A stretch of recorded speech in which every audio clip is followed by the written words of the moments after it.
My name is Demetrius Holt, but you may know me better by the name Hellspawn. Now I'm coming to you today because I'm putting together a networking event in order to financially bolster Black-owned comic book conventions. It's going to be called the Blerd and Powerful event, and it's going to happen at San Diego Comic-Con 2023. Now, I've already done all the research. I've already talked to all the conventions. What I need for you all is to just share this message. Talk to your friends. But the point is to get high-dollar investors out of San Diego so that they can see what a comic book convention could look like at its height. So that when these other comic book conventions start to exhibit to them, start to explain to them what they're made of, then they know that they're going to get a return on their investment. So if you have any information on anybody that you may know may be interested, please contact me and we'll have a conversation. And if your friends need to know who I am, just tell them to Google my name or Black E-Man. Thanks.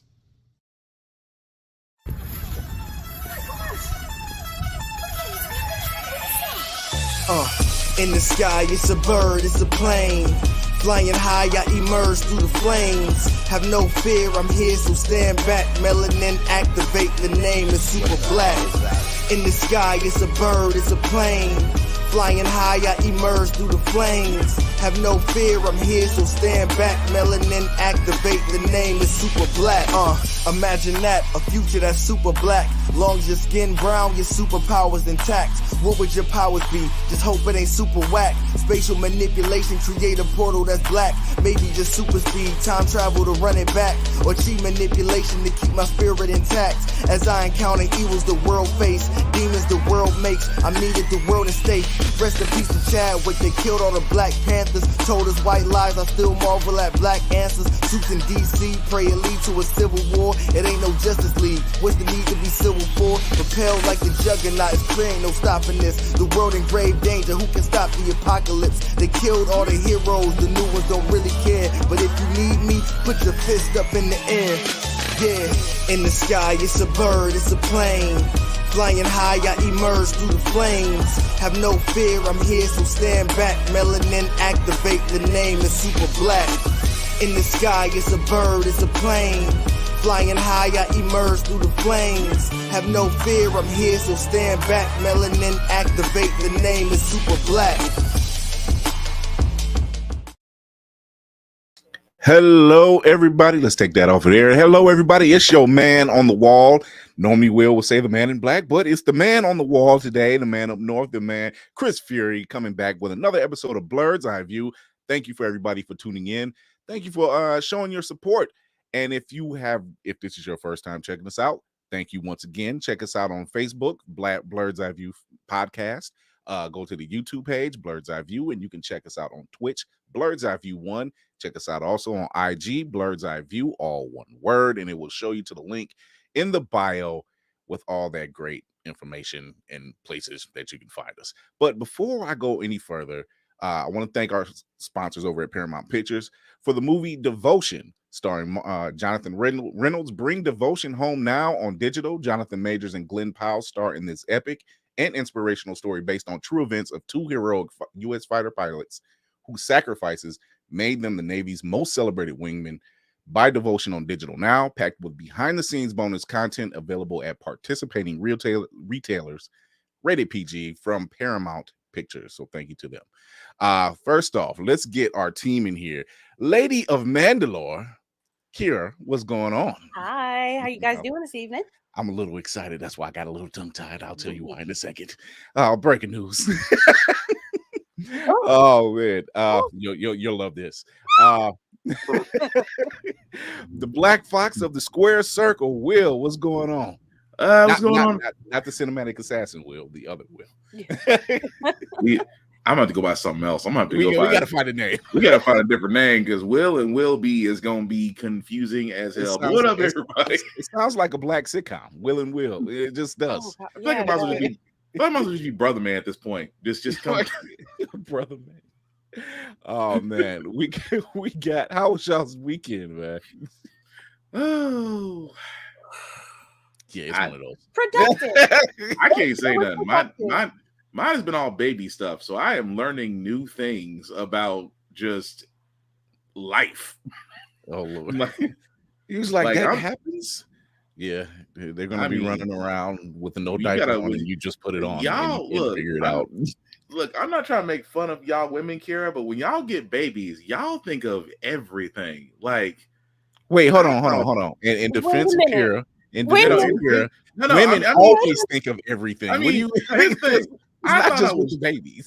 That's no, not. hang on, Kira. Hang on, Kira. Hang on, Kira. Hang on. You I'm- made a whole comment on my I know, entire because you know why? babies, and I gotta hold on. Wait a minute, Because you gotta let me finish. You was ready to come straight with the spear. Just hold on. sir. Hold You shot on. me in the chest. Hold on. And I then you was tell me to wait. saying that I did not know how much went into it. Like, she gave me the CVS receipt list Yes. of things we need. I'm like, we need all this. Yeah, you have a whole And it's our very own cinematic assassin. We'll be watching. I guess you got the dinner made and everything. Like the dinner went off without a hitch, I guess. He closed down dinner and showed up. What up? Oh wow! Wow. We gotta let him catch his breath first. I'm so Well, see, I'm glad you're here because of something I'm gonna announce. So get your tally card out. okay. He knows what it is. When I said that way, he was like, okay. And this time it's for a very solid reason. But before we get into that, we got a guest here with us. Go ahead, Karen. Before I do want you. Oh no! Well, I'm still coming. I'm not gonna forget. She was ready to come with I'm gonna get you later. It's okay. She was Though. ready to come with the spear. I was gonna give a compliment. You know, She was I got like this. two, Kira, if you want, I got two of them here. Like, did you take your pick? They both Wakandan made. Like, dang, let me finish the sentence before you throw the spear. Sir, go, please, by all means. Finish off. Land this plane, sir. No, I'm good now. I'm trying. That's it. I want to hear Will's coffee for closers because this man slayed a spousal dinner and just smooth came in. Facts. Hey, to be fair, you gotta have a good teammate because she yesterday dinner went to about 9:30, 10 o'clock. So I just sort of threw in the towel as soon as she's like dinner got moved up tomorrow to today. But then she looked at the clock around like 8:05. Was like, hey, should we get going? I was like, yes, sir. They say less. He hit her with the Isaac from My Love Boat. He was like, yes, sir. We got a special guest with us tonight. He is a writer of the Vanguard, A Dread and Glorious Kingdom. Chase Bolling is in the building with us. Sci-fi and fantasy writer, man. This is dope. What's going on, Chase? Hey, everybody. Thank you so much for having me here. Peace and power to everybody watching. All right. So before we get to your book, we got some news, and I just can't wait to get to this one.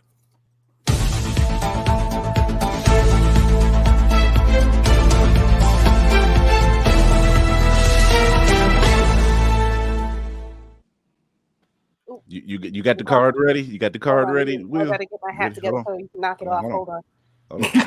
Ready? You ready? All right. Ladies and gentlemen, I present to you the winner of a Golden Globe Award, Angela Bassett. Yes, man. Well deserved. Yes, queen. Yeah. Well deserved. Rocket. I told you it was worth it. Very well, much deserved, very much earned, very. Lord of mercy, we was gonna have to go to the streets. We were gonna have to go to the streets. You don't get nominated that many times, and like we still need that Oscar. We don't necessarily want it because we already know, but you know what? Just to put the boots to asses, sort of thing. Isn't the thing supposed to be if you win the Golden Globe, you're more than likely going to get the Oscar? Isn't that generally supposed to be an indicator? Yeah. It's supposed to be an indicator. Yeah. I mean, the same people that are doing the Golden Globes are the people that are voting in the Oscars. So in theory, right? Yeah, it's not a direct one-to-one, but it increases your chances significantly. Look, she walk away with an Oscar. I'm done with everything. Everything else don't matter. I'm like. She can get nominated. I'm like, look, she walked away with it. She earned it. She should have had it years ago. That's okay. AMC has been going through tons of AMC Plus. Let's put it that way. AMC. They've been canceling shows. And it's not just AMC Plus, it's AMC Plus, Netflix has done it. It's something about, I don't know what it is. I've never seen this happen before, where a show gets greenlit and then gets snatched, or is done with production and gets snatched. Like AMC Plus canceled Damascus. And Jenny Hubert, the original Aunt Vid, was in this one. Martin Lawrence is in this one. This was a sci-fi Black-led series. And it was this one, and it was also another one they canceled. And then they canceled an animation show called Pantheon, another sci-fi show. So I'm like, what is with the cancellations? Netflix carried or canceled a couple animated shows and a couple live at one show they canceled. It only did one season. And I can't remember which other. I'm like, Warrior Nun. I'm still butthurt about it. Yeah, Warrior Nun is another one. Like, I'm like, you're canceling these shows. A lot of them, and the ones that I've heard that's been canceled, like they're done shooting. Like all they got to do is air the stuff. Like they're done. And here you were just snatching them down.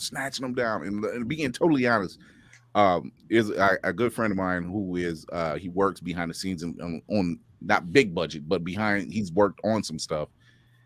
He says like a lot of these streaming services, you know, you got to think they don't make money. These production houses, they're not making money. So the climate is changing for how we see our movies. It was Laserdisc, VHS, going to the theaters, watching it on cable, Blu-ray, DVD. Now you got streaming. What's next? Where does the balance end, or off balance end, I guess? I think streaming's gonna be the ceiling. I'm sorry, go ahead, Chess. You go ahead. Well, this is what I'll say, right? I mean, it all depends on what you're sticking to. If you're like, yo, we're going to theaters for 6 months, and we're going to theaters for 6 months, and you stick to it, what are people gonna do? Yeah. Right? Like, you know what I mean? Like, it's all about whether or not, like, you are going to, I think nobody knows who they are in a corporate sense anymore. They watch the culture shift while they were all stuck in the house. So it's like, okay, boom. What do we do? Right? Like, which way do we go, George? So instead of just either let's kick it with tradition and try to kick it old school and bring back prime time and how we used to do things, right? Everybody's like, all right, let's try this. Oh, this ain't working. Oh, let's try this. Oh man, this might be good. This might be bad. Let's cancel everything. And now you can't even trust your subscriptions no more. No. No, Because you really can't at all. Like, what's the point? I mean, you gonna cancel something I like and keep taking my money? Like, nah, bro, I'm straight. Yeah, so I'm with you, Chase. I'm thinking because the typical hard run for a movie tends to be 3 months. That's the hard run. Like that's where they make all their money, because 3 months later, another film drops. You know, something they felt like it probably wouldn't compete, but it's going to make some money by itself. So now you got the 3 months of a release from a movie, plus maybe another month, right? And then you got that lag time for maybe a month or so. And then by that, listen, so now you're looking at 4 months going on 5. You figure by the end of the 5th month, maybe the beginning of the 6th. All right, let's go ahead and let's drop this. Let's put this on streaming because it's already on Blu-ray, like within that middle time. Same time period, yeah. You know, so now you're making your money, but then once it gets to a streaming service, okay, for those who just have a different work-life balance or whatever, or don't want to go to the movie theaters because let's face it, it costs. Oh, it costs. You know, child. Yeah, listen, I spent $80 to see The Woman King and had to leave 15 minutes into the movie, bro. Oh, yeah. Oh, you want to talk about mad? I can't get that money back. Oh, never. Nah, my daughter just owes me her first couple paychecks when she get grown. Like, I got a bill. I'm gonna send her an invoice. She's like, that's what it. Yeah, send her the invoice. Yeah, like, I was totally invested in this film, and we had to leave. Right. Yeah, we had to leave, bro. But that's the thing, though. It's like you can't fight streaming. It's like streaming itself at this point is a monster, because once it was small, it was ignored. But let's be honest, combination of COVID, combination of us staying indoors, the fact that a lot of movie studios, mainly DC and HBO Max, had their deal where a lot of their movies that were in theaters were going to be streamed. And now, if you haven't noticed, like we see this now, a lot of movies, depending on how they do in movie theaters, will either be on streaming within the month or 2 months down the road. You got people looking forward. It's like, think about, put it this way: Black Adam got put on HBO Max within what? About 2 weeks, almost 2 weeks of showing. It came out in October. Yeah, it came out in October. Like by the time November rolled around, it was on Forever was dropping. Max. It was going, and we're just Max. now there was no competition, right? And we're just now getting to Wakanda Forever, about to be streaming on Disney Plus very soon. Yeah. So that's that's supposed to be this month, but they said nope. We're going to put it on February 1st. Yeah, right. I see. It's Black History. They're trying to cover us for Black History Month. They try to say, here you go, Black folks, for the shortest month of the year. Here's your movie that you love so much. But no, it's just the thing about it is just that, I mean, we do love the movie. Don't get me wrong. I mean, yes, we love the movie, but you people they had to pander so hard. Yeah, right. Like, look, give us the audience, bro. Right. But no, that's just the thing, though. It's like most major production companies are now realizing that the pot ain't as big as it used to be. That you're either going to have to stream, or, which is the most unlikely thing, is that movie companies are no longer have to go the streaming route, which would be ridiculous, because as long as your big three, your Hulu, your Disney Plus, I guess 4, Amazon, and Netflix. Your Netflix, as long as they're throwing $1 billion at these movie companies, their movies will always be streaming. So until someone sat there and goes, we're going to be exclusive, like Jay said, unless we sit there and say we're going to be exclusive, that trend is just going to keep going downward. It's just going to be a fight between the theaters and streaming. I mean, you would have to be someone, and I'm mentioning James Cameron because I have watched other James Cameron films and like them. Don't get me wrong, but like Avatar, it's already prone to make close to $2 billion. They're looking at a $2 billion mark. $2 billion? How do we get to 1.5? It's already at $1 billion. It's already at $1 billion something by now. $1.5 billion, I think, as the last time. So it's close. It's close. So it's one of them things. Will break even. It's looking to break even. So unless you're one of these, I guess, higher end directors who has the push and the pull to say, hey, no, I don't want my stuff here, because if you do it, I'm walking. You know, I'll bust the contract and the hell with everything else, so I can leave. So they're just like, no, leave his stuff in, it'll make money, opposed to like new directors coming in and they proven and they have proven. Jordan Peele, show and prove. Ryan Coogler, show and prove. So here you have something where they don't know how to react, and it is that give and take, and they don't have, the new directors don't have that push. But I tell you who would, though, if he would be so brave to say it, I doubt he will, because let's be honest, the mouse holds the Infinity Gauntlet. If Kevin Feige tomorrow sat there and said that every Marvel movie going forward would just be cinematic only until a year later for those movies to show on Disney Plus, maybe and only maybe would that be the only person I can think of that could pull that off. Because James, they wouldn't. They're not going to do that. No, that's what I said. The mouse ain't gonna let that happen. No. Keep in mind, I said the mouse. I smoke. I can't smoke in the movie theater. I gotta sit there for 2 hours to not smoke. I had to spend my hard-earned money. I'm just waiting. Jay still mad about that 80. I don't blame him. $80.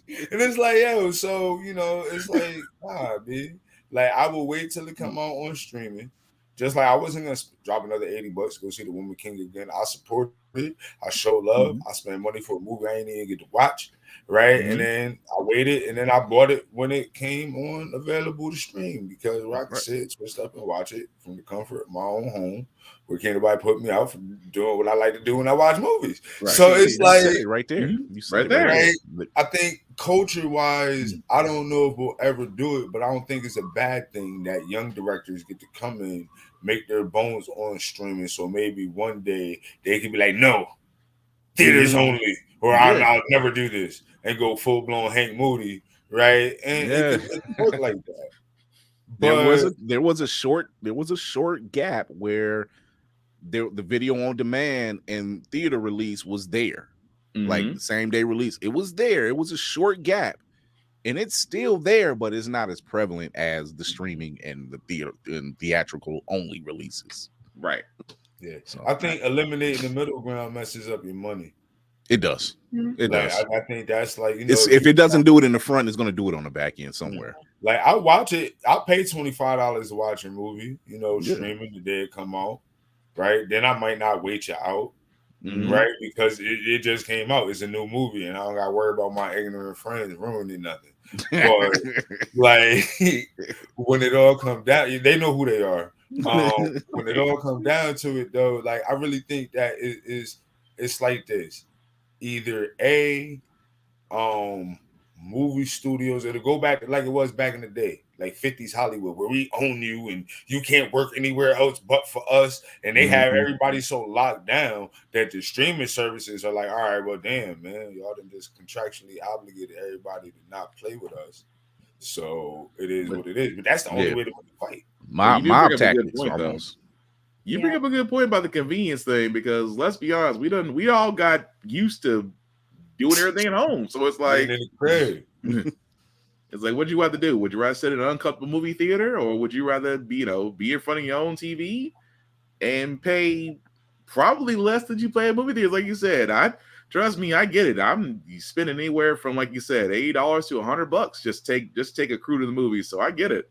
Yeah, for real. Nah, that was just me and my wife and like minimal snacks, bro. Like, and the snacks. Like you can't even stop at the gas station or the corner store anymore for the snacks, because the snacks don't went up. You're like, yo, for real, it's bad. Inflation is terrible. As long as I'm not paying $3 for some daggone gummy bears. What are you talking about? And then 4 hours later, you back in there. When you get it on sale? Nah, honey, get the big purse. Get the big purse. We either go to the nearest Walmart or Dollar General and stock up, because if you ain't noticed, theater security will not stop a woman with a big purse. No, they won't. They will not. And they definitely not. And they definitely not stopping a black woman with one. So, man, let me. The beginning and end of my story is chicken parmesan plate. Okay? That's impressive. I can commend you on that one. Very happy. That is very impressive. For real. Didn't spill nothing. Marinara, everything. Everything. It was good. It was still warm when I got there. Hey, listen, I've been in the theater before Thanksgiving night with the leftovers wrapped up. I gotta step my game up. Y'all definitely have been in the theater like caked up from a family function. Like, yo, we going to the movies. Like, yo, I'm gonna need a slice of this red velvet and this here pecan pie. This whole pie. I'm gonna have to step my game up, because Kira sneaking in pasta, Will sneaking in turkey. I thought I was doing good with just gummy bears and Cokes. But no. You gotta understand. You gotta walk in there like you're supposed to have it. Yeah. Right. Yeah. I mean, Put it in the diaper bag, bro, and march forward boldly. Like, What are you gonna do? No, don't even pay it on mine. Just act like you just keep it. No, don't get me wrong. Don't get me wrong. My woman turns into a straight linebacker from the Chicago Bears when we going up there. It's like she has the "I wish you would" look face. Like she chooses violence when we go up there. So it's like that. I wish one would. I wish. She pulls a Samuel Jackson. Like she'll look dead at the security guard. Like, do you need to check my purse? The guy goes, no. I mean, hands up all together. Like, bruh's like, ma'am, you can go. You good. I'm just saying. Damn right. Aaron said charcuterie travels well. Just saying. Oh my God. So in other news, and I've heard him meeting with Marvel before. We weren't sure for what role, still don't know. But Adam Driver is rumored. Reed Richards. I can see this. I know you a black ass lie. I know you lying to me in this house today. I can see this shit. There ain't no way on God. I will walk down. And the fandom will scream. The chaos will be glorious. Ain't no way. You said the chaos is gonna be glorious. The chaos will happen. The chaos will be glorious. Yo, he might do his thing. That might be the role he was meant to play. That might be his Iron Man, bro. It really might. You never know. You never know. I was seeing him as Doom myself, but you know, we might never know. We might see another Sonic bullying happening. We might see the second coming of the Sonic bullying. Right. I'll be one of them. I will not show up to work in order to enforce that code order. Ain't no way. So I must pay for this. Yeah, right. So I remember I seen an interview a while back that Idris Elba did, and with Graham Norton, and he was saying that he really didn't want to play. He doesn't want to play James Bond, despite what the fans want. He doesn't want to play it because he doesn't want to play a role that's kind of shoehorning him into a particular, and I can understand that. That makes what he said, it makes a lot of sense. We want him as James Bond. However, I can understand his statement on it, but his character Luther said it would make a great James Bond style franchise. Do it. I dare you do it. Because he has a movie coming out. Listen, we remember The Wire. Yeah. Yes. If you ain't okay, I get it. The Wire, American gangster movie. Cool. Y'all need to watch Luther. This shit is fire. There's no reason to ignore this series. It is so good. It's a really good series. It is. Genie movie. I watched that thinking I was gonna get like black speculative fiction and got like a whole different plantation style vibe that I didn't appreciate. Oh man. So bro. Just little punchlines. No, he did catch Mufasa with the fade though. He did. He caught Mufasa with that fade. I was like, oh, okay. No, I don't know. Once again, he goes into the black people that survived a horror style movie thing. But to Kira's point though, Luther is. I mean, I can see Luther as a movie series, which they really could do. But it's amazing that so many that outside of Blerds and Nerds, that Luther should actually be getting a lot more play outside of BBC. I do not. Really and should. They've been moving more towards him getting movies instead of it being a TV series. Yeah, He's only been doing like these 2-hour bumps of Luther lately. Anyway, so British TV series, they do that. They give you this. They give you like almost short seasons or these little hour flicks, or maybe 2-hour series. It's the weirdest 8 to 13 well, no, because Doctor Who gives you 13. Luther gives you 8, but 8 episode seasons, which is weird, but it doesn't feel like 8 episodes. Like Kira said, it feels like a full-blown movie, really. Yeah, it does. It does. So our favorite couple this weekend had a massive showing, and I'm talking about. Now, if you're not sure what I'm talking about, I'm talking about good old Wanda and Vision, or Vishan, as the Blerds have affectionately known him, because technically he is made of vibranium, so he's us. But we're talking about their offshoot of a daughter, Megan. I can't unsee that now. Oh yes. I'm so convinced that was Elizabeth Olsen, or they based it on her. I had my wife like hunting through IMDb. I was like, nah, she's got to be involved. She's There has to be a solution to this. Well, let's put this to work. Let's put this to rest. Will here this will stall. See, she's part of the family. I mean, it could fit. It could fit, but I mean, still, she's there. Like she's. They should have never gave you girls the internet. Why? Because the internet is undefeated. The internet is undefeated. I had too much free time. I had to. When? That's a lie too. Wait a minute. Well, that is a lie. I really don't have free time. I got a DeLorean in the backyard. I believe it. So, in things in comics that may have jumped the shark, we have two things, and I'll let you pick which is gone too far. Yeah, you make is it Joker being pregnant? I knew it before it hit the screen. Yeah. Here's the offspring. Oh, Jesus. I didn't realize they showed it. Oh, and he's adorable as Joker said. Nightmare fuel. Nightmare fuel. Or is it Batman falling from space and surviving? I mean, he probably had prep time, so it's Batman. Unlimited prep time for the unknown unknowns anyway. So yeah, sure, why not? And I'll top that with the Batman. He actually used his trunks because his oxygen mask was starting to burn, so he used his trunks to cover the mask to stop the burning. Yeah, you need to stop. I don't write this stuff. I read it. It gets worse as he's landing. You thought that was bad? It gets worse as he's decelerating. Yeah. I'll leave it at that. It's the wildest thing. Worse. You're just like, I'm like, all right. I'm like, Batman, I'm with you with a lot of stuff. I'm like, Batman is my go-to, but as a Batman fan, I was like, there was a lot of thought put into this, and somewhere Black Panther is just like, this is just gone too far. Yeah, you do it too much, Maggie. Like, we don't do that here. We don't do that here. We don't do that here. No. We wear spacesuits. You know? Clark is over there just like, that's just uncalled for. I feel like DC's never gotten over Avengers Endgame. They haven't. Yeah, and this is what happened. It was like, nah, we gotta figure it out.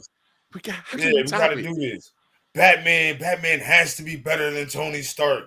Even though they got the same superpower, like money, white privilege, white privilege. Commissioner Gordon would have shot the shit out of Batman if he was a brother, and that's just he really would have. Is that a nigga in a cape? Like, I'm trying to figure out what makes it worse is that that somewhere on a plane they saw Batman falling to the sky, and somebody was sitting there the whole time just like. Yeah, this is we just gonna ignore what we just saw.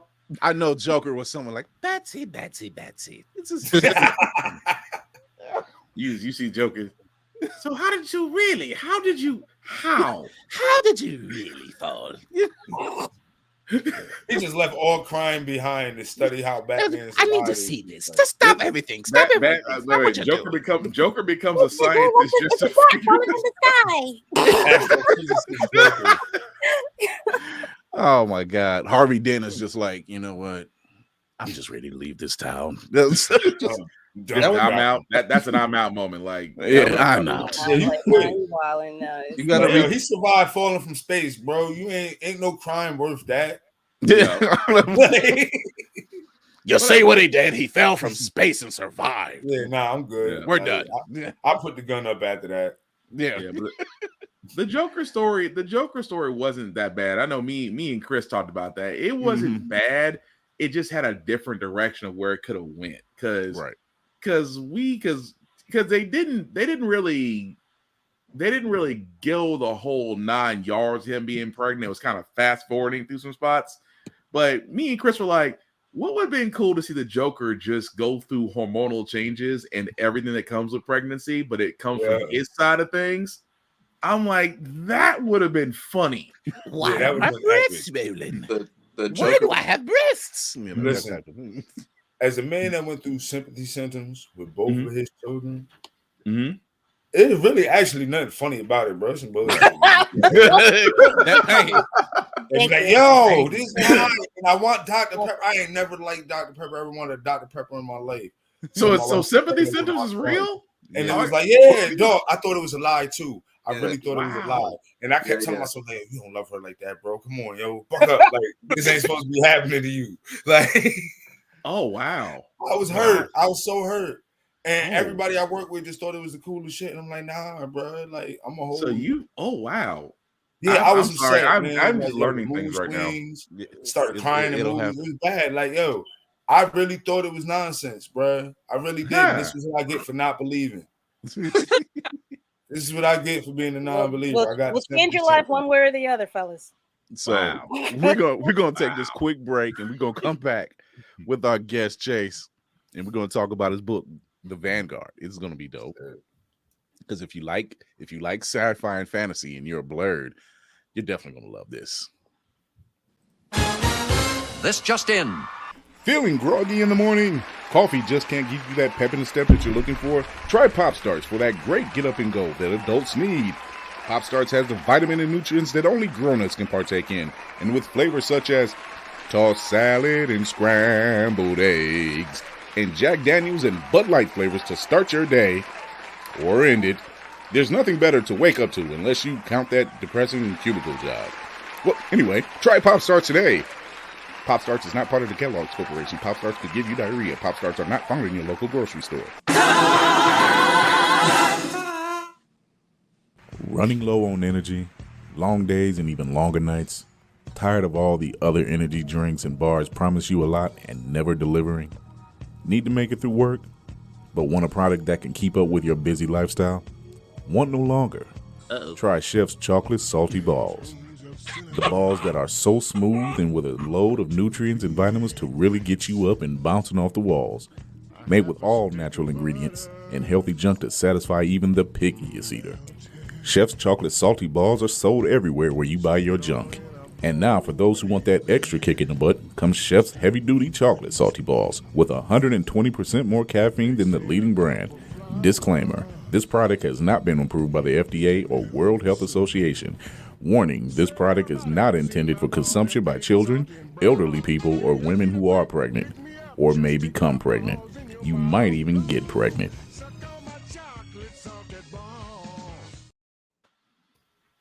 Someone's going to sue us eventually. Or me. Whatever. I'm going to tell DC to write another one just so I can do it. So we have our guest tonight, who is the author of The Vanguard, A Dread and Glorious Kingdom. Let's bring that book out so they can get a good look at it. Here we go. Chase Bolling. Sorry. So what's going on? We're going to bring you in quite nicely here. Let me get my... there we go. There we go. Yeah. Yeah, right. So, because I don't pay y'all that much. Just chill out over there. This crowd, I swear to God. But so Chase, let's talk about your book, The Vanguard. First off, let's start at the beginning. What made you want to start putting, what was the thought process between by putting POCs in the forefront of fantasy and sci-fi?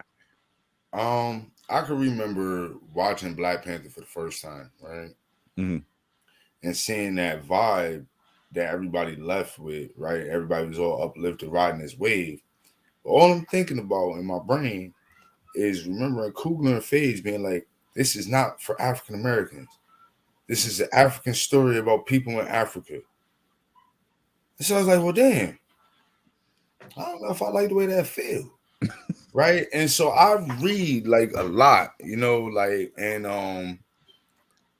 I got tired. Like, I read a lot of historical fiction, right? Epic fantasy. And I just got tired of characters with blonde hair and blue eyes and features that don't look nothing like mine.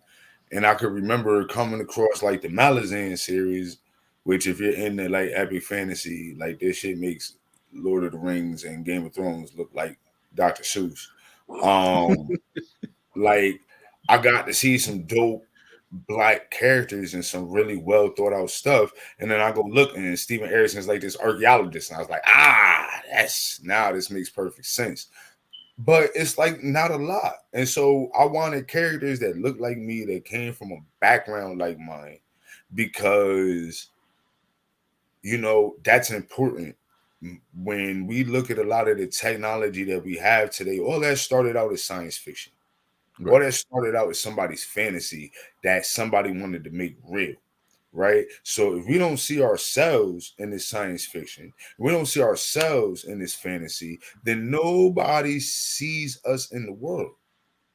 We don't have a place, right? When you think about the future, you think about Star Trek and Star Wars and stuff like that, a lot of them folk don't look like us. And so what does that mean? We don't exist in the future? And so I think in order for us to shift that mindset, we got to decolonize the imagination, right? Because so many times they be like, "Oh, you black?" Like people like, "Oh, you right?" Like, yeah, they like, "What you write?" Like street lit? Like, nah. I write fantasy books, and they're like, "What?" Like, yeah. Like, and then they're like, "Yo, that's not what we do." And so we have to decolonize that thinking. Like, yo, yes, black people belong in fantasy.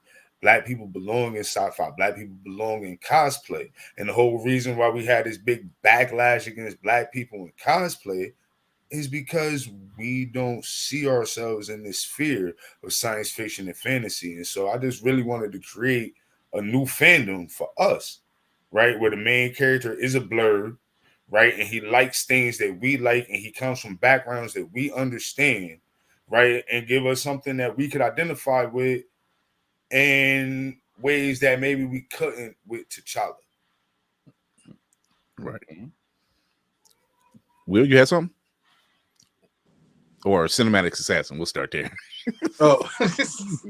I forgot. We gotta get up with the Will and Will great thing is we gotta figure it out. I'm gonna change my name to Obi at this point. So if you can give us the sort of rough outline of the Vanguard. Like, all right. Things kick off after a government weapons project. It's an nano-robotic AI. It goes rogue. So rather than, intercepting missiles or anything trying to hit the president, it just sets weapons technology back to the Iron Age. And, certain protocols exist within our government for emergency situations, right? And those things just start kicking in, but the pigs don't have no guns. And so the main character, his name is Cassette, he sees things starting to go down. He's what you call a prepper.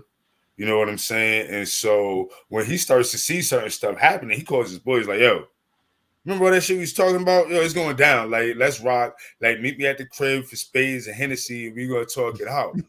And so they squad up, and he pretty much like, "Yo, we going on a raid like it's the good old days," because pretty much what they had done was they had taken a step away from the street violence and the gang shit, started getting into SCA, historical African martial arts, HEMA, right? And so it's like everybody thought they were tripping, and now here we are. Medieval weapons are the only weapons, and they've been kicking ass in the SCA all these years. And so when shit hits the fan, they're ready to rock because the whole plan is, we gonna stay where we gotta stay and get out of here. But when things kick off, he sees this opportunity to throw off the shackles. And so that's exactly what he does. And what ends up happening is his defiance and unique blend that made Cassette who he is allowed him to sort of set up this post-apocalyptic Camelot in the hood. And so he uses, what he learned from historical African martial arts and just being a total Blerd, and builds a nation with it and does everything he can to defend it. What you got, Will? Oh, no, I'm listening because I was like, the first thing he sat there and said was when an AI took over, the first thing he did was nuke everything. So I was like, yep, that's what I truly believe about AIs. That is my true belief about AIs. Yeah. No, I know. I love the premise that you have for the book. I was slick kind of reading because I had a Kindle Unlimited, so I'm slick kind of reading it as you're talking. So I did, like I said, I dig the premise on it. The whole idea is like a doomsday prepper and just really taking it from a different aspect as far as what we would do in the event of if technology and modern electronics, everything just pretty much went to crap. But doomsday prepping, organization, actually having a squad, if you will. As I said, I always, we tease that idea. You see that in certain movies and stuff like that, but to actually have it to where it's more of a literal sense. And also the reason why you said the reason why my ears perked up because you said SCA, and I'm like, as a martial arts fan, I'm like, okay, you have my total attention at that. But no, I just gotta ask, I guess the question I would ask is, what led you to this concept? I guess is the best question I can ask you. I'm a total sword geek, right? I'm keeping it a break. In high school, I played football. I was one of the first 10 black lacrosse players to play lacrosse at the City of Bridgeport Public High School.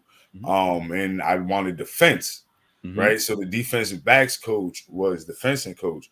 He's like Bolling, your defensive tackle and the guard, sir. Like, this ain't the sport for you. I'm like, coach, just give me the stick, man, and let me do what I do.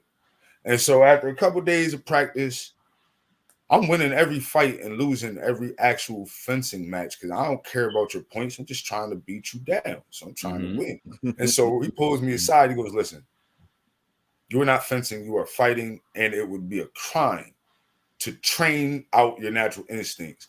And he puts me on to the fight books. So I started learning stuff like Fiore de Libiere and Jules de la Haque and Hans Talhofer, of course.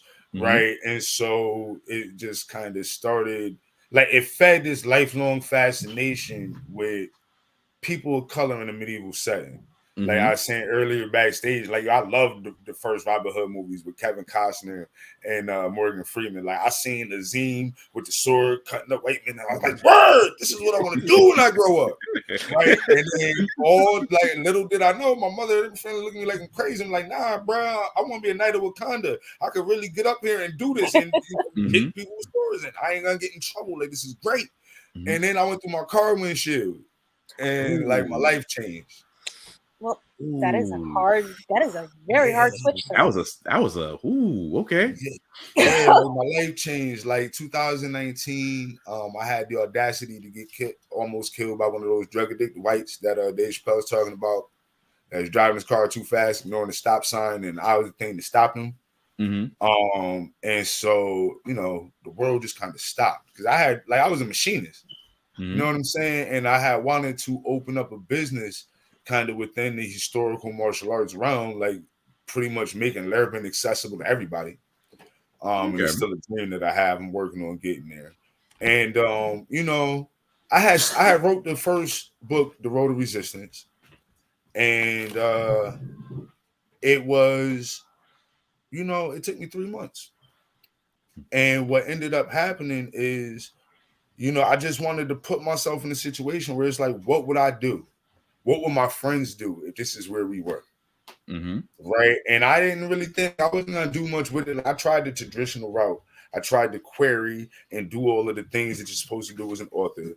And that shit was hard and depressing and degrading. And I will never forget, hitting up Kensington because they had this new imprint, supposedly Rebel Base. And I was like, yo, this is where I belong. This is where my story needs to go. Dude was like, yo, I love this. But I love my job more. So I'm going to have to say it's a no for me, dog. And then I was just ready to give up. And then I got in an accident and I sustained a traumatic brain injury, a bunch of other stuff. And so I hid from everybody. I literally lived in the pantry, right? Because it was like a small confined space, bad. And so my wife just comes in there one day. She's like, yo, this is what you're going to do. You know what I'm saying? Like, we're just going to hide in the pantry, Chase. She was like, I was like, well, what am I supposed to do? I can't work no more. I could barely walk around the house without busting my ass. And she's like, yo, you wrote a whole book. What you gonna do? And so that kind of started my journey self-publishing. And so really, I just wanted to tell a story. Like I said, I came up with the premise because guns to me is lame, right? I come from a city where, ain't nothing fun, new, or exciting about gunplay. Like, I went to bed, I got up to gunshots. Like, I remember getting under the bed and getting put in the closet, right? So I fell in love with fantasy because it gave me a place to go that didn't look like home.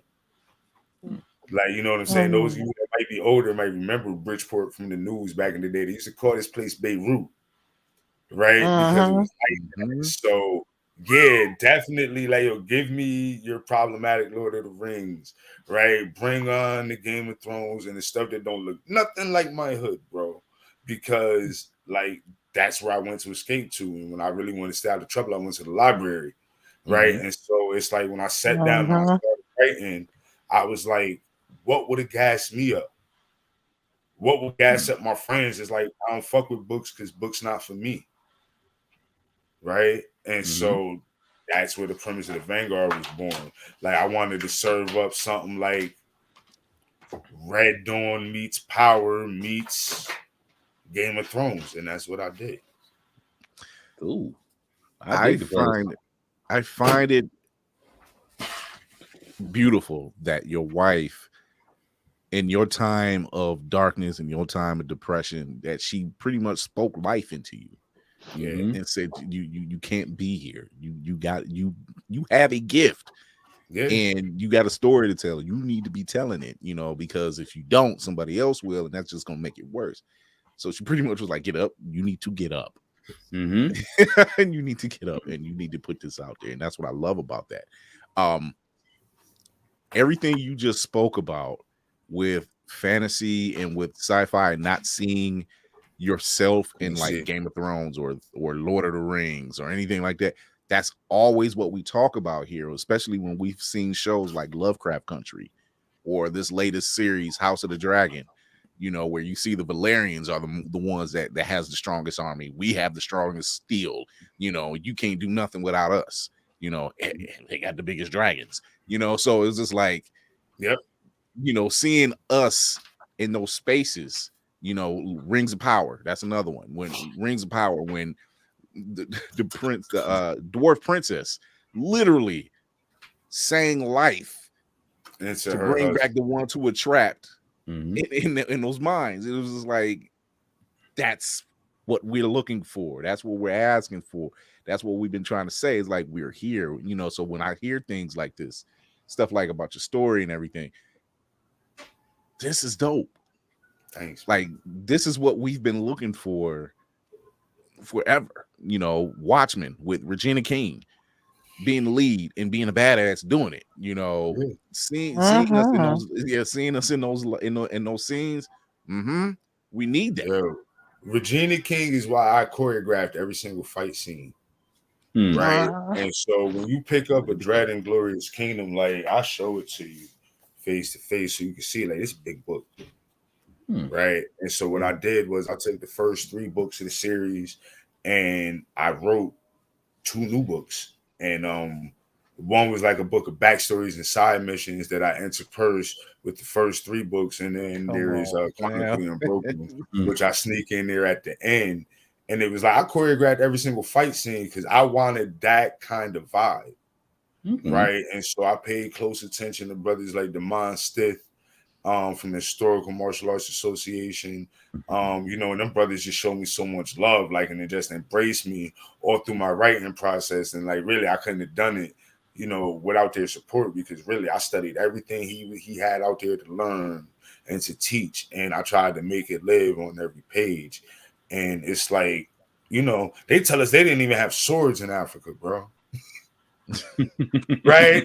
That's what they'll try to tell you. Like, we didn't even have swords in Africa. And so I made it a point that down to the style of armor, the weapons they use, and there's even like a whole section in the book where Cassette, the main character, kind of goes off this rant, like, yo, I changed the names. I give things African names. We're out here using African weapons for a reason. Because for thousands of years, for hundreds of years, we've been trying to emulate the West and how that worked. Right. And just because what we have might be different doesn't make it deficient. Right. And so it's like, I just tried to pour that in. You know what I mean? Like, it's my love letter to Black culture, to Blerd culture. And I just, I did my best to really, really, really give us a home and a place and a fandom that's for us, that nobody could take away, and nobody could say, hey, you can't cosplay that. Right? Because it was intentionally designed for you. Right? And a lot of the characters are based off of people I know, you know what I'm saying, and just people that made an impact in my life, because I wanted it to live. And when people pick it up, I wanted my people and really everybody to see themselves reflected in the book. And so, that was the intent. Kira, that's super dope. Oh, that's TJ. Okay. Hey, go ahead, TJ. Oh no, I just said that's so dope. Thank you. I was gonna ask you, of the guests that we've had on recently, I've been trying to think of what to ask y'all. I know that you have the drive to put your baby, your idea out there. And I guess my question is, what, outside of just your passion to get this made, what kept you going even when you were getting the no's, outside of your wife, obviously? Like what was the one thing that said, okay, I've got this, I can keep going off of this, I can keep that momentum going, even if I get some, something else sets me back? What else is there that's out there that's going to make me want to continue this no matter what?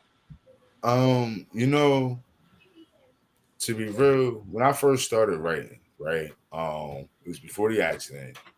My mom had cancer. My sibling's father, the guy that gave me his name and kind of stepped in there and filled the gap when my own pops wouldn't, he was dying, right?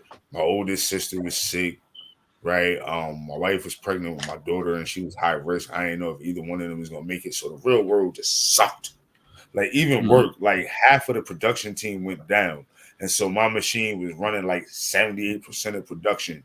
So like life's just sucked. And I just started writing and it was like, yo, I can control this world. Like, ooh, some crazy shit happens. Ooh, I fixed it. You know what I'm saying? It's like video games. Like it might be a pain in the butt and you might wrestle with it, but at the end of the day, it gives you that sense of completion. And so I started writing and then, sort of in that emotional space. And then now, I can say since the accident, I'm not the same writer. Like I write differently. My imagination works differently. But what I can say is now it's like a bug, right? So I'll get anxious when I have it written and there's stuff in there cooking. Like I'm currently working on like 4 projects right now, just simultaneously. Man, like I love this. Here, a little bit there, just trying to do different things because like I hit a reading slump, I'm starting a new book. It's just what I do. Like once I hit a point where 3 days of looking, I can't find nothing I want to read, right? Nah, it's time to write what I'm missing. And I encourage everybody to do that. Right? If you're looking around, like my mama was a Panther, right? And my uncle used to always say this thing. We'd be like, stop bitching and start a revolution. Wow. That's my philosophy. It comes down to it. It's like, listen, I could either complain about the vacuum and come with the SDE neckbeard energy because I'm mad because I don't see myself, or I can see myself and create what I see. And that's I need that on a t-shirt. That's like, what's up. For me, it has to be done. Like if I go like a couple weeks without writing, it's literally because I overdid it and my brain need a break for a little bit. Like I think last time I really took a break, I ghost wrote a project and I did it. I cranked it out in like a month. And so it's like, I felt like a car where the tires have been run down to the tread. I just needed to sit for a minute. But other than that, there's always something up. Let the wheels cool off. Yeah, had to let it cool, rest the jets a little bit. So, when did you realize? You said it was. When did you realize you could write like you could? Because you seem to be pumping out like just boom, boom, boom, and I like just looking at that book. I'm like, oh yeah. This isn't a 15, 16 page comic with the ads. You sitting down with this one. You sucked in. I got y'all with 20 years of content. If I actually get to sit down and write, I swear to God, that's on my kids. Nice. Can you hold that book up again? Oh, yeah. Lord, don't hurt yourself. Yo, legit, I seen it. I got a sword that don't weigh as much as this book. It's like 2.5 pounds. That's good material. Reading, though. That's good reading material. Listen, like I'm not like a super avid reader, but when you said you wrote a book and then you held up, I was like, "That's the Bible." Like, what this man wrote a saga. You wrote the New Testament and the Old Testament in one shot. I ain't mad. I'm not mad at you, Chase. That is when you can hold up a book that looks thicker than a cookbook and the yellow pages put together. already that to me that just screams a story. That is a complete story that just has to be read. And I like books like that because that's kind of, I ain't gonna lie, that's how I judge most of the books I usually read. Like for stuff outside of anime and comics, you know, listen to you. It's like you hear authors tell about the stories they write, and you hear people who are telling something that's more. And that's kind of the vibe I get from you. Is like I said, me having your book on my other monitor, I'm still reading it as you're talking, but you literally put so much you put thought, you put direction, you talked about fight choreography. And again, it's like you can tell most people write a story, but most people are just writing what's already, I mean, you're putting your soul on paper, and I like stories like that. So yeah, that's what I'm getting from you, man. Just from one kindred martial arts fan to another, it's just like I get that. Yeah, the fact that you're putting the energy and the effort into giving these characters backgrounds and the backgrounds to the fighting styles and just everything, and then you're using the environment around you as the base. Like, not every writer really does that. You know, good ones do. You know, you have your Stephen Kings and everything. They're like, yeah, there's a reason why these people go where they go and give you these thick, dense stories. This is one of those stories. I'm like, yeah, I'm engulfed in this right now. I need to I can't go. I need to finish this chapter before we got to go. Let me finish this chapter real quick. And that's how it was when I was writing it. Like, I would be running my machine. Like, I used to run a CNC lathe, right? And it's spinning. Like, and I'm gonna keep it a brick with you.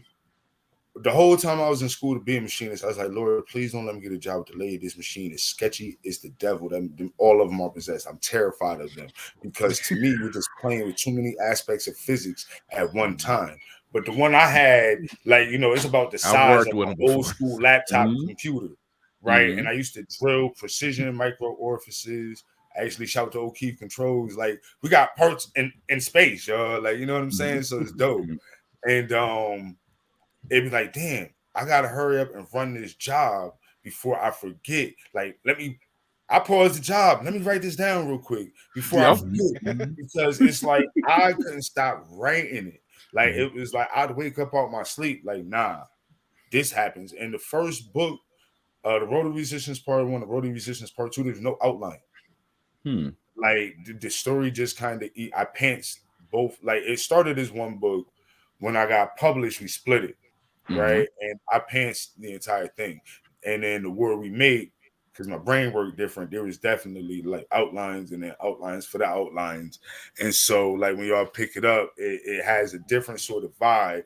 And, you know, well, you'll see when you get to that part, like, word, you know what I'm saying? You'll see the different things I did. But, like, yeah, now I'm pleased to see that, you know, it makes me happy. I ain't just quit, right? It reminds me that more than just to be here for my kids, like, there's a reason why I didn't die that day. You know what I'm saying? And that it's an honor, and it keeps me going knowing that something I write can touch somebody else's life.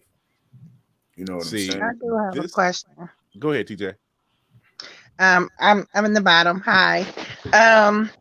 So first, I just want to thank you for showing up as your authentic self, because I think a lot of people, from their agents to the people they're surrounded, you know, they have a gift, but somebody sees another vision for them and they don't go their way. And what you said about, you know, I wanted to see us in this space just kind of resonated with me. So I really appreciate that.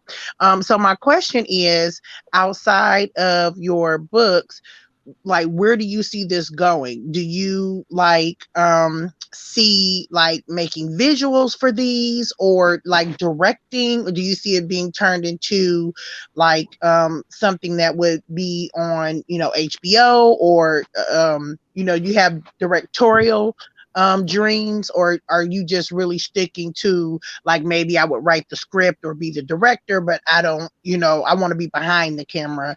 Like, where do you see this going? Or do you just like love writing and you just want to be a writer, or author? With the Vanguard, there's three things. Like the first thing I love to see is a lyric based on the series, right? And I actually designed a lyric based on the series. So because like we don't have black lyrics, man, it's just something that we don't got. Right. We don't have a lot of black Ren Fairs, right? And so the lyric by design kind of combines like player versus player with like bizarre mode sort of things and matches the two. And so even if like of course I'd love for there to be a movie, really a show, a series, because I'd like for, I don't want nothing rushed. Like if you're gonna do it right. And I'd like to see there to be a black director and for their effort to cast people as they're written because it was written intentionally. The main character is Afro-Indigenous. His wife is Afro-Indigenous, right? And that's something that only happens in America.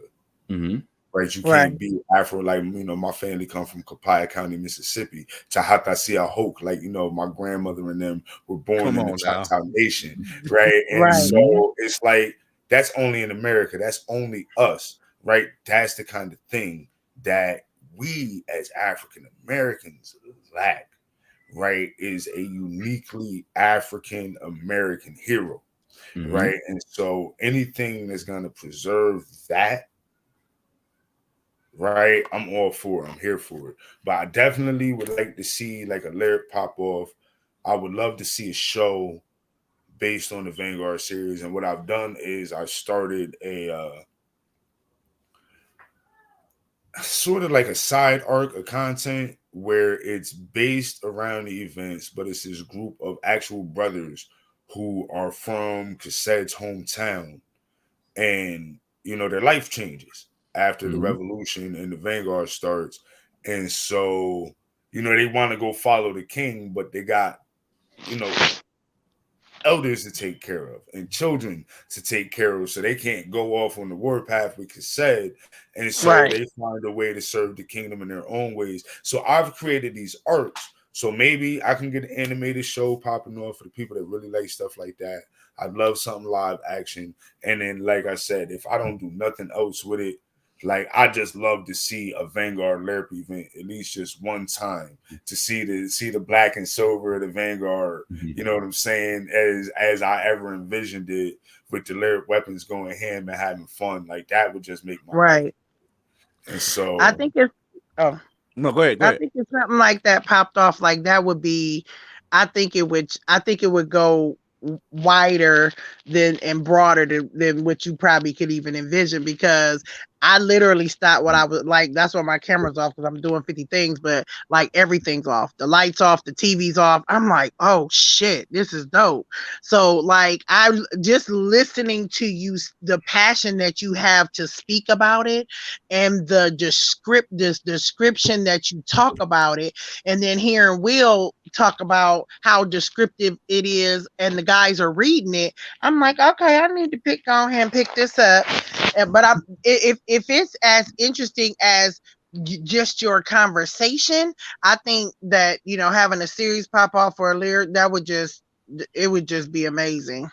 I hope, and I wish that for you. So, inshallah, from your lips to God's ears, like I hope, because if not just for me as a content creator, like I got a 10-year-old son, and right now Disney control everything it means to be a little boy right now.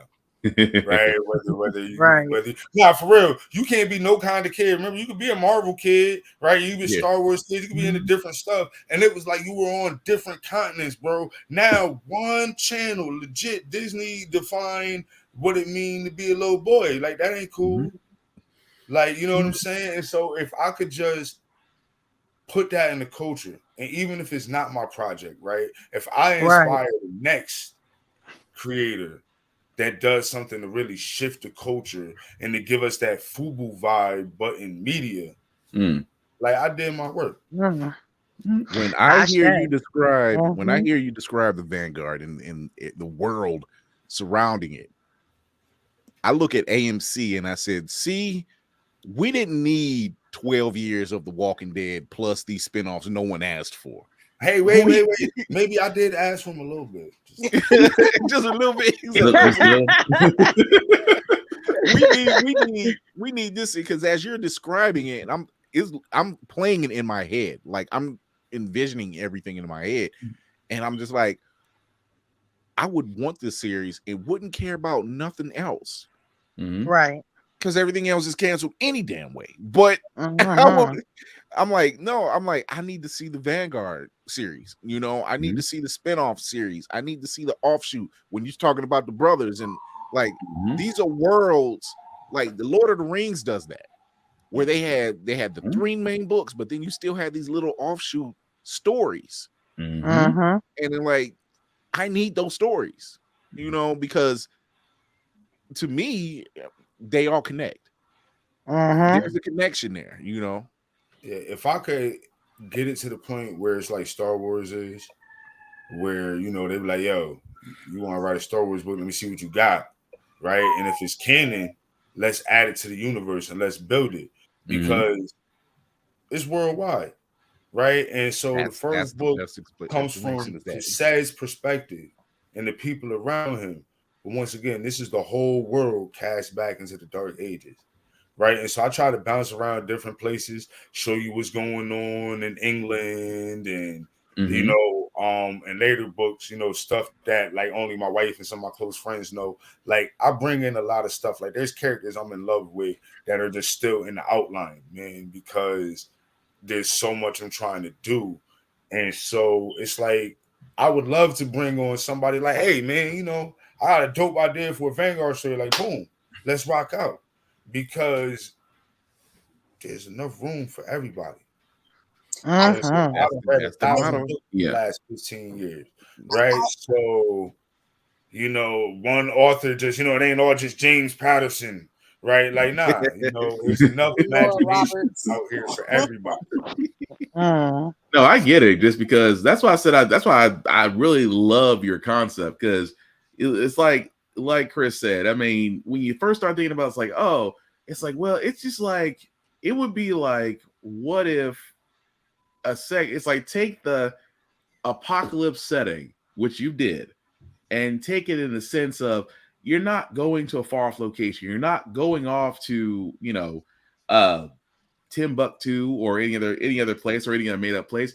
You literally took something familiar and said, what will we do in this situation? And I think that's the part that's to me is the red velvet cake connection of it all, because you built layers upon that. And I say that honestly, that's a because good way to put that, the red velvet cake connection. It's a red velvet cake because I'm on chapter 5 right now and I've only been reading for 10 minutes. But but no, I'm saying this because the way you've leveled it out, and again, I'm not spoiling anything, but the way you've leveled it out so far, like in the first 4 chapters I read, it's red velvet cake. I like the way that you layered on. You didn't immediately just go for the throat. You sat there and you literally laid the groundwork to the point to where it's like, as you're introducing characters, as you're describing everything, it is literally, and I love stories like that where, like Chris said, if you can close your eyes and you can immediately picture that place,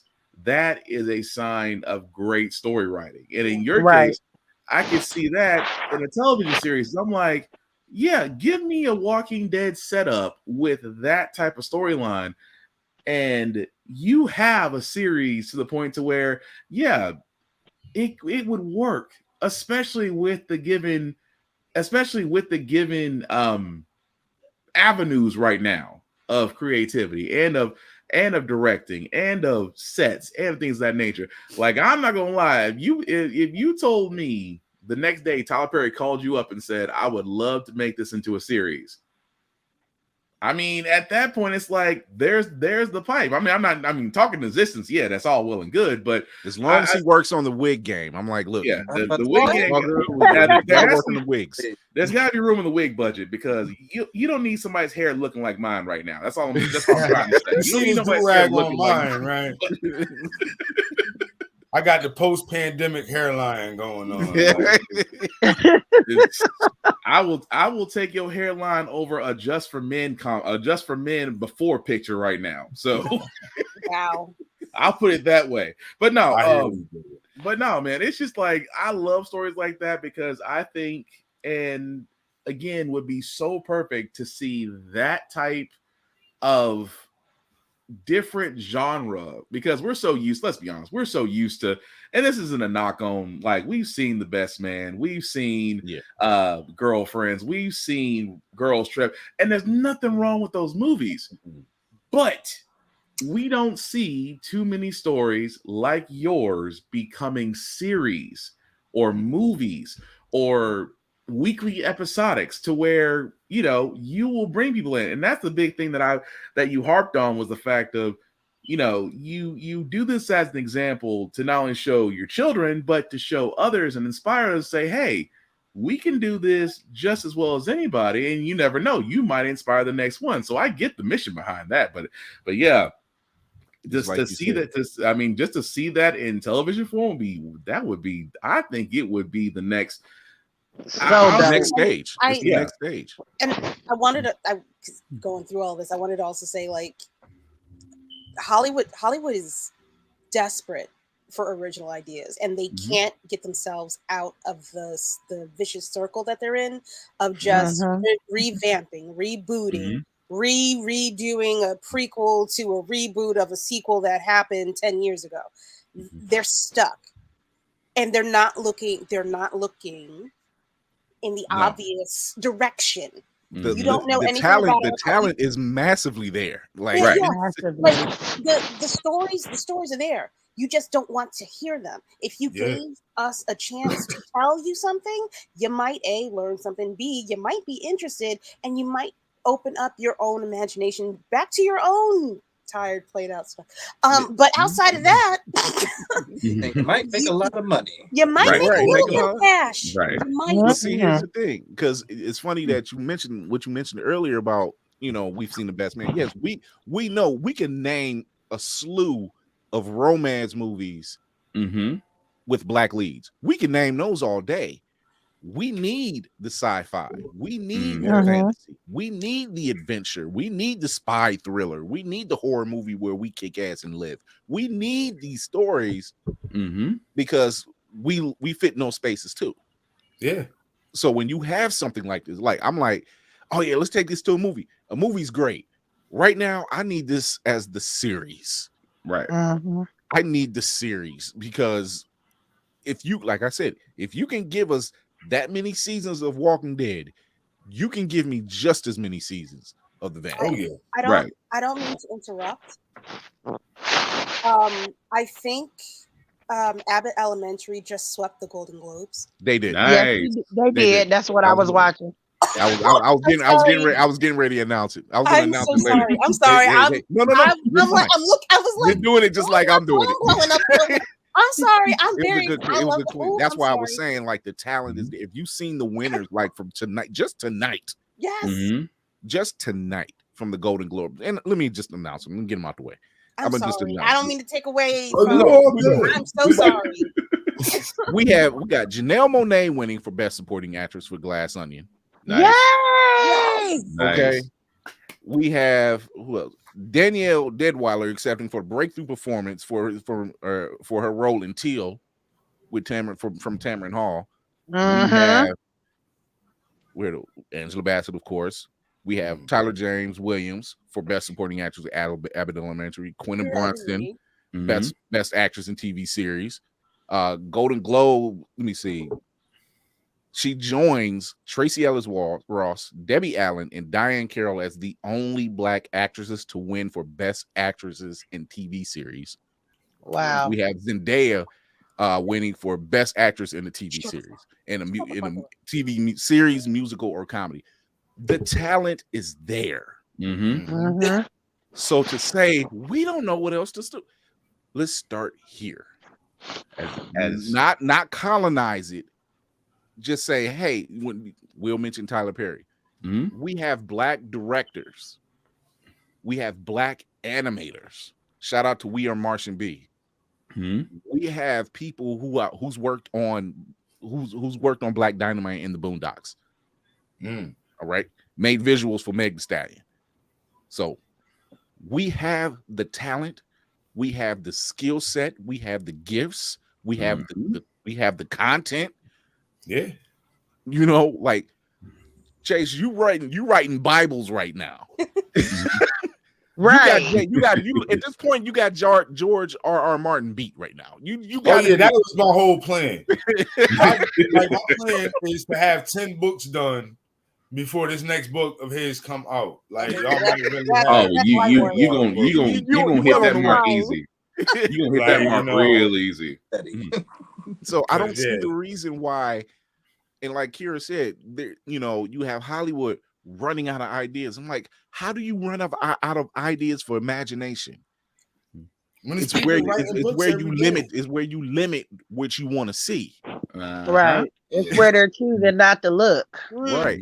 I was like, meanwhile, we got Jason Michael Primrose, who does 2050Z. We got Chase Bolling, who's doing the Vanguard series. You know, we have these writers out here who's putting a foot in people's asses and nobody sees it. That's all we got. That's why we have to be our own. We have to be as it has been in history, as it is now. We have to be our biggest. We have to be. I hate saying advertisers. We have to be our biggest mouthpieces. We have to be our advocates. I'm sorry. We cannot compete with each other when there's room at the table for everyone. There's enough imagination out here for everybody. Listen, I love medieval fantasy and historical fiction, right? If I could tell you how many different times I have read the Battle of Crecy, or how many times I've read Agincourt, or how many times I've read Hastings, right? Because I like stuff like that, right? Like I live for the Steel Wall, so right, and I read it and I enjoy it. And sometimes I'll stop. I'll be like, bruh, it's like you went to Wikipedia and it'd be dry, right? It gotta be good, right? But the fact of the matter is, like, we can't step outside. Like, and that's why I tell people all the time, like, Charles Saunders, so important for what he did with Emerald, right? And it's like, that was the very first time in my life that somebody had told me, because my older brother was like, I'm gonna get you this book, it's called Emerald. I was like, well, what's that? He's like, it's like Black Conan. I was like, oh man, that's cool, right? And he could never find the book, right? And so he passes away, and so I go raid his stash. I'm thinking like, you might have this book in here somewhere, you stingy bastard, right? And so he ain't had a book, but no cat. Years later, on his birthday, I opened up my Kindle app. And what do I see sitting there in my recommendations? But Emerald, right? And so Emerald led me to Milton Davis, right? And Balagan Ojatade, who's like, and them brothers have written some like my favorite books. Like if you've never read Changa Safari or Beneath the Shining Jewel, which to me stands as the gold standard of Black horror fantasy ever written. Like I don't think anybody's ever topped it. I'll die on that hill. Like you can't argue with me until you read the book, right? Like you can't argue until you read the book, and then you be like, "Oh, you know what, Chase? I'm gonna die on this hill with you because this was fucking crazy, bro." It's like, it opened it up, and it's like, you can't expect. It's like just like we can't expect a handful of Black leaders to lead all 16 million of us to the promised land, right? We can't expect the same handful of authors to do the same thing. And I think the real problem is there's too many authors that look like us that are too comfortable being the only Black kids in the room. Right? And so it's like, listen, like that's why I love Milton Davis to death, because anytime I'm about to pass the collection plate. You is preaching, sir. Thank you. Like I'm just speaking to how I feel, because it's that's fact.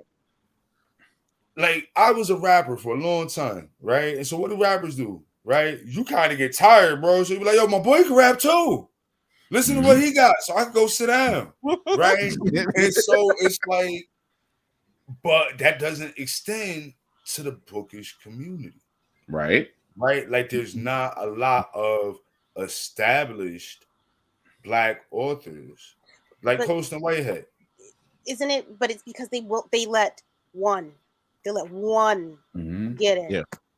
But that doesn't stop you from writing the cover blurb. That doesn't stop you from buying and posting on your feed other books by Black creators, because now you have a platform. And even if you might be on a plantation platform, you can still do what you can. It don't cost nothing to write a review. I mean, that's the what. Shout out to people like, I'm glad he mentions that, because shout out to people like Sister Sci-Fi on IG. They will share female Black writers or writers of color from sci-fi and fantasy and comics every day. So I know exactly what you're saying, because there's room. I mean, we can't say it enough. There's room at the table. Society has taught us to be competitive when it's not necessary to be so. And I mean, listen, if you want to be competitive with writing the best book you could write, cool. But let's not gatekeep. Exactly. That part. Because otherwise, how you know your book even that good, bro, if you didn't cut everybody else out the way? Then did you really compete? That's like poisoning everybody for the combine and running a 5 flat. Like, yeah, I was the fastest.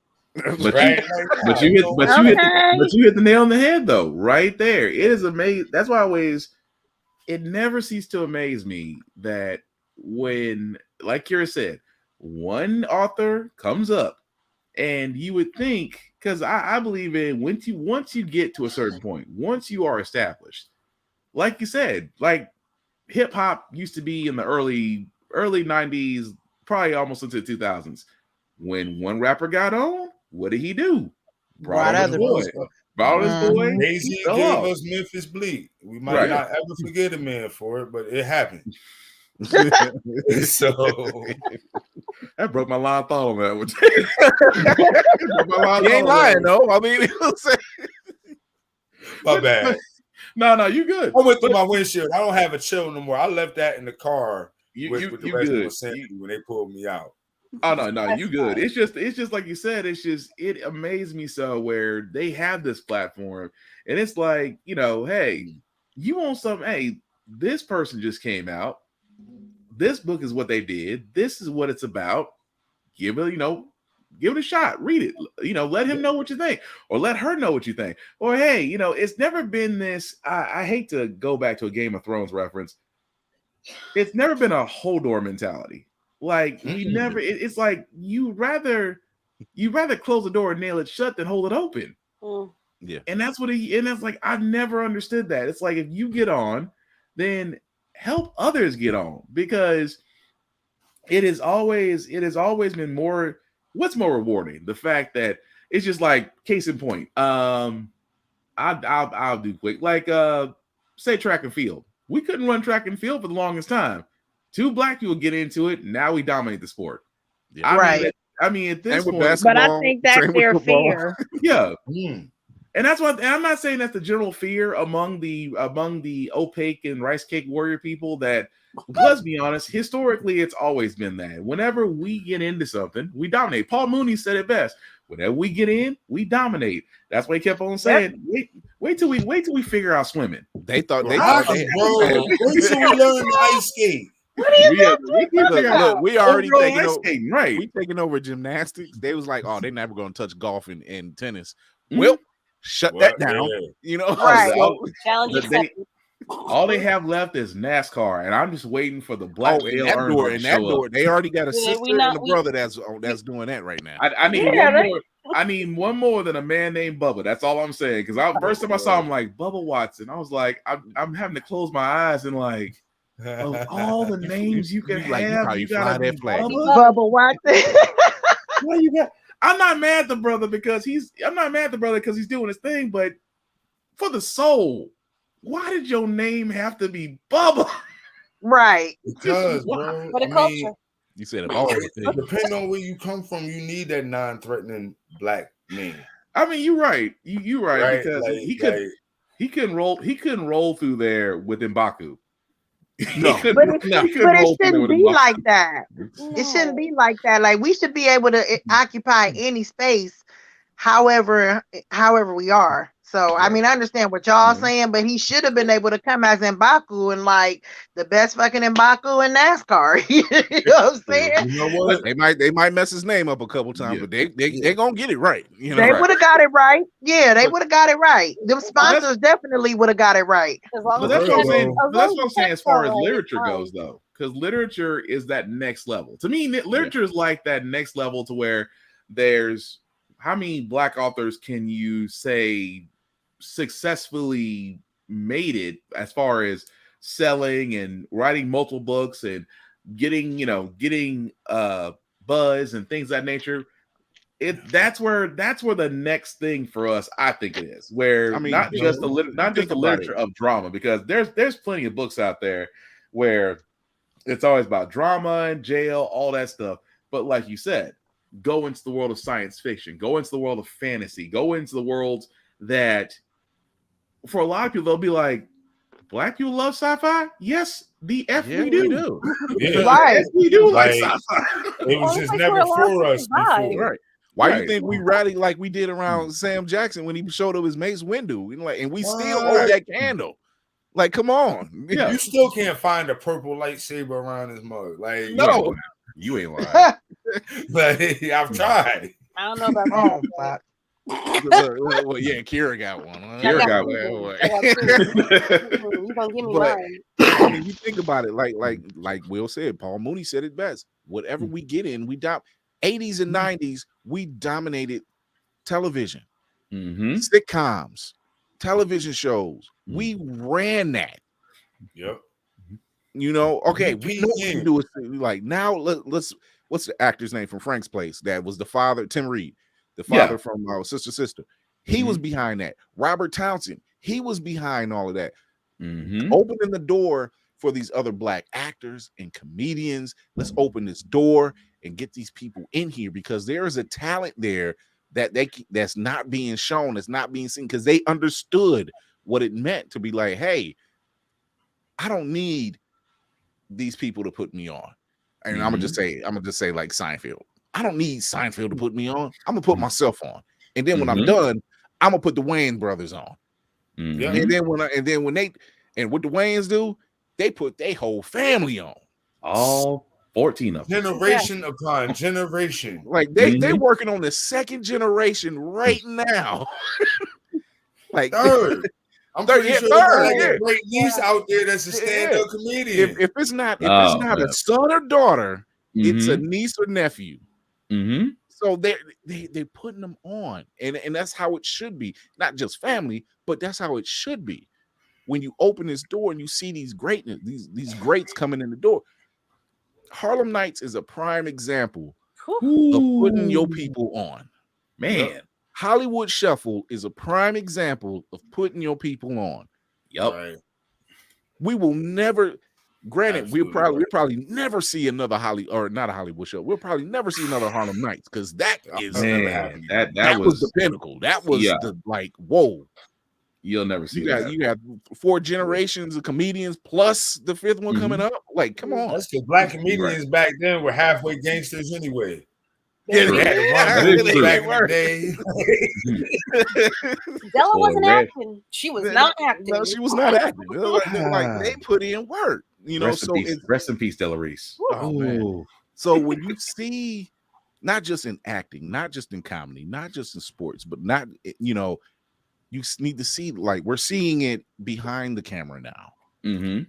With Ryan Coogler and Jordan Peele. We're seeing it in the books now, with people like yourself and Jason Michael Primrose and the women that's over at Sister Sci-Fi that's getting premiered, because there's a ton of them. We're seeing that they're coming out more and more, and it's like all you can do is look at the other side and said, look, we weren't even trying to compete with you, but because you held us back.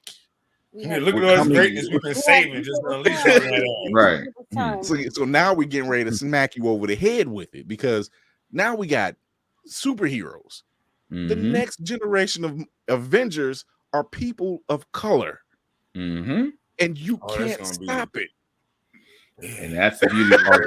It's gonna be glorious. Fanboys and the neck beards should be so mad. The next takeover. That's why I said the next takeover is going to be. Wait till Sam shows up. Sam Wilson shows up. It is. I already said. I'm like, all black everything. So mad. They're gonna be so. I'm like, they're gonna be so mad. Yeah, but you know what though? This is what I'm gonna say. If I could keep it a brick, right? I am tired of you black facing white characters for my money, right? And so it'd be one of them things where I be on the fence as to whether or not I'm gonna support this shit. Because you can give me a black Superman, but no, it's corny. Why not go get me something? Especially the way they say it. Yeah, like why not go get me something native produced? Where's my icon? Where's my icon? They will never do icon as much as they should. Icon and Rocket should literally be the next ones up, and Static should be right behind it. The problem with Icon is what do you think? What is Icon? Literally makes Superman look small compared to his abilities and his story, and he's actually got more. He's got more story arcs than Superman does. Yeah, his power set is better. Yeah. But the thing about it is, but like Chris said, it's the thing about it. They just don't want. I was like, I never understood why they just didn't want it. I mean, because when I first read Icon, I'm like, okay, and then Icon, and of course those characters got picked up by DC, and I'm like, DC has been sitting on 8 to 10 different characters that they literally could produce and do a universe off of, but the problem is none of them are white, and they will not push it. Yo, here's the game, right? If I'm a whack mediocre rapper, right, but I got the clout and the pull, I have the infrastructure, right? I have the means of production. I could sign whoever the competition is and shove their ass. And I control the market. Right. And it's one of those things where it's like, you know, this is why they'd rather blackface a character. Why? Because when it doesn't make any money, they're busy trying to prove diversity isn't profitable. Right. And just so far it hasn't worked. You haven't been able to piss off enough racists to outspend the black people. And the problem is, in order to effectively argue, you got to check some shit out before you could tear it down, or you have no argument. Because nobody likes a troll, no matter what side of the aisle you stand on. That's right. So, no matter what, it's gonna make money. But eventually, you know, they're gonna try to restart the breeding war or something so they could tip it back over the other way. And they're like, oh no, we tried, and it just didn't make us any money. Just forget about Black Panther and everything else that happened in the early 2020s. That was pandemic money. That didn't count. Right. Right. It's always something. It's always something. It's the funny part that you mentioned that, because they tried to do that with Wakanda Forever. They tried to do that with the first two weekends. Saying that it dominated for almost a month and a half.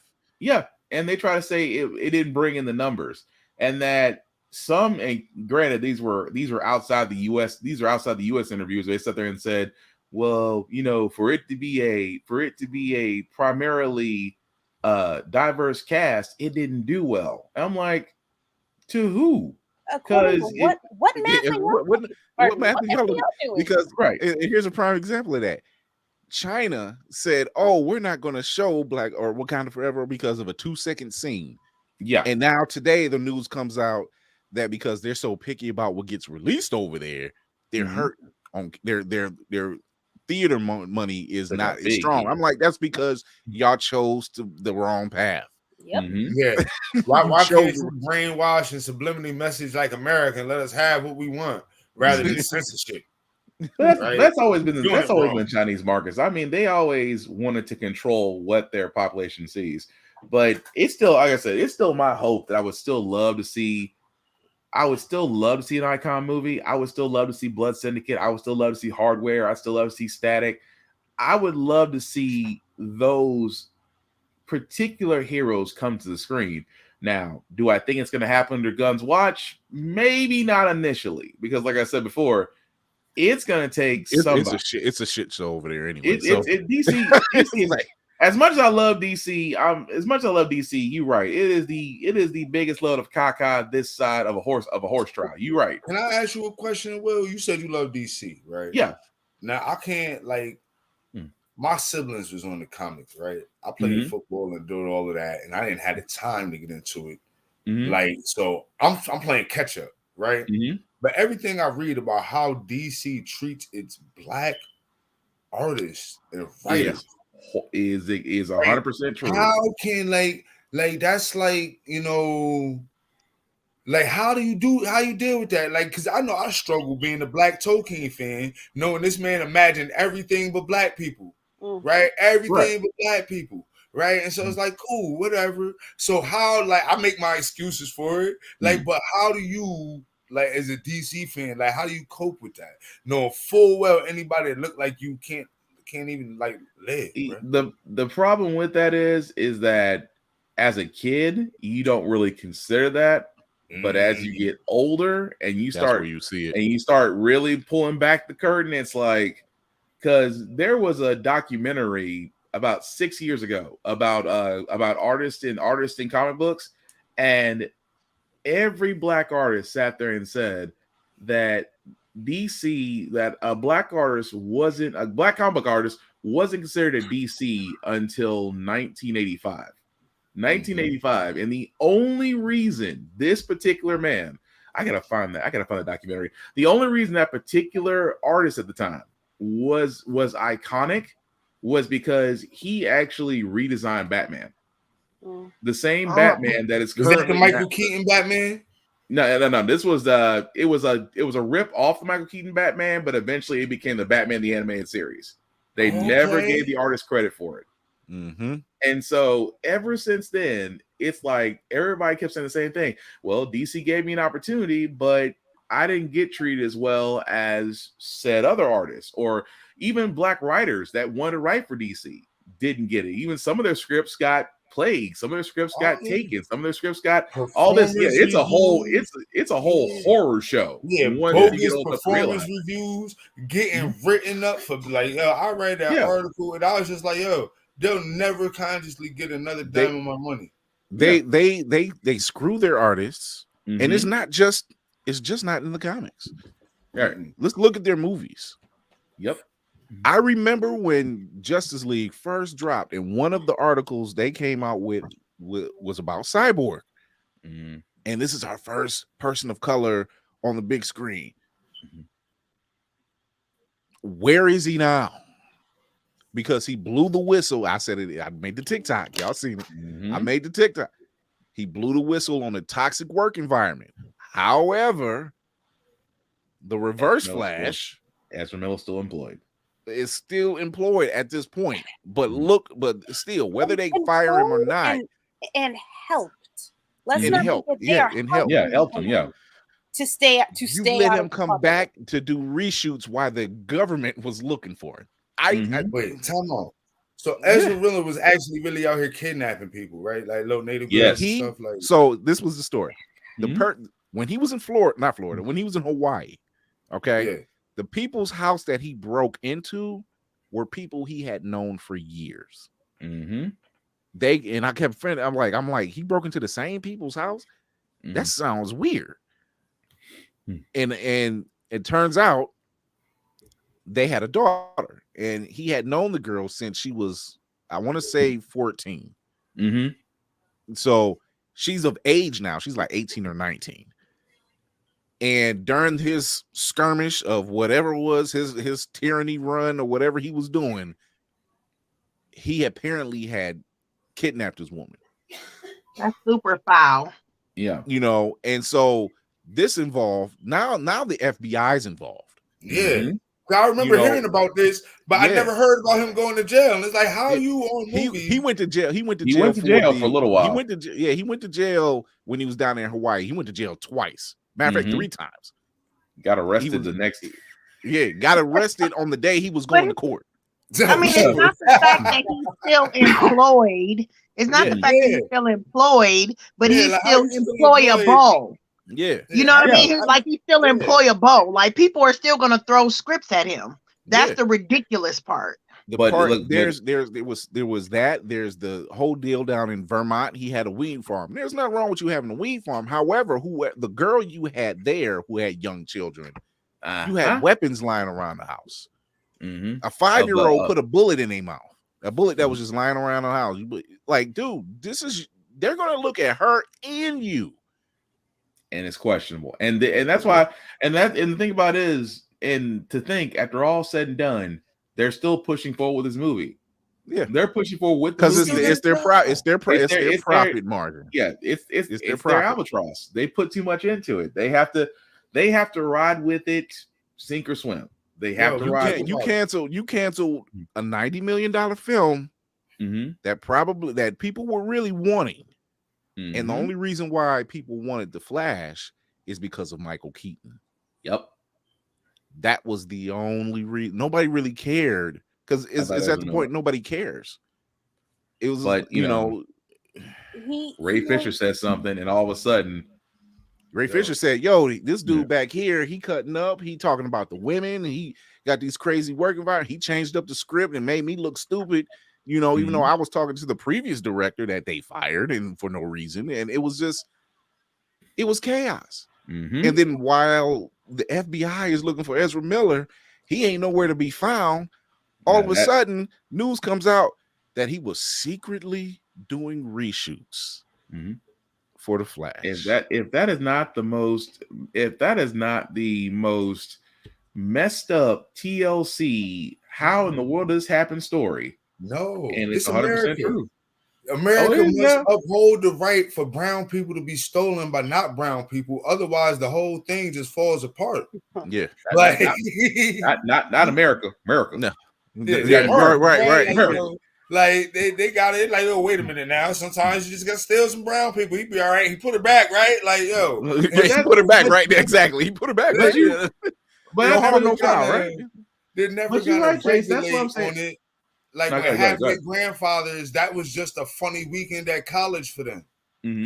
But that's the thing about it. Like it's like not a lot of people know, because I know we were talking about this sometime last week, that when it comes to writers, when it comes to designers, those that are behind the scenes with these comics and shows and whatnot, they really do get done dirty, and they've been getting done dirty. It's just like now some of them have formed a union, although it's not a complete union like United Auto Workers are, or like your like Image just formed a union just recently. Yeah. So it's like they're not all together, but you know, a lot of people don't realize that a lot, especially over at Marvel. I mean, you thought DC was bad. I mean, listen to Marvel. Marvel is that everybody thinks the grass is green on the other side. No, because a lot of graphics artists, when they were working these Marvel movies, said that they had these unrealistic deadlines. They're pushing hours and the pay isn't up there. And I'm like, imagine that you're working when you hear people work for, oh, dude, you work for Marvel, you work for Disney. That's great. Not all it's cracked up to be. Yeah, for real.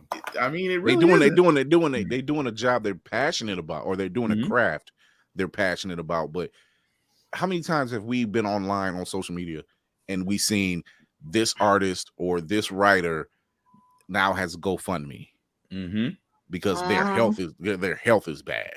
Yeah. And they're like, yo, this person that we have been watching or reading about or seeing and admiring their artwork for decades. Or where's my $3.99 a week going? Yeah. And I know I'm not the only one that's buying this. I know millions of people are buying this. So that's $3 million right there. Why is my man broke? Yeah. Because people why is he up in a hospital sick? And it becomes this beast. Yeah, publishing, we got to get off of labels, man. Right? And it's like it's one of those things where it's like for a lot of places, like I work in manufacturing, a lot of stuff I know comes from that training, right? So we talk about lean, and everybody benchmarks off of what Toyota does and 5S, because Toyota never was supposed to make cars. They started off making sewing machines. His father said, I'm gonna give you a corner of my factory and just enough resources to fail, right? And if you can make it happen, then you can make cars. And that's what he did. And they developed a system of doing things, right? That's made Toyota, like, I don't care what you sell. You could be making sneakers, bro. You're going to look at Toyota's production process and how they do things, right? In entertainment, we don't look at stuff like that. We hear Marvel, and it just has this thing where like we automatically assume it's gonna be good. Like, yo, newsflash, people Stan Lee dead. Right? So we need to start looking at it as boom. I don't know. I grew up with Fern Gully and all that, right? And it told us that corporations are bad. Right? And so you either want the real art or you want the corporate art. Right? The corporate art is designed to make you broke and enslave your spirit, bro. That's what it's for. That's why the corporation is backing it.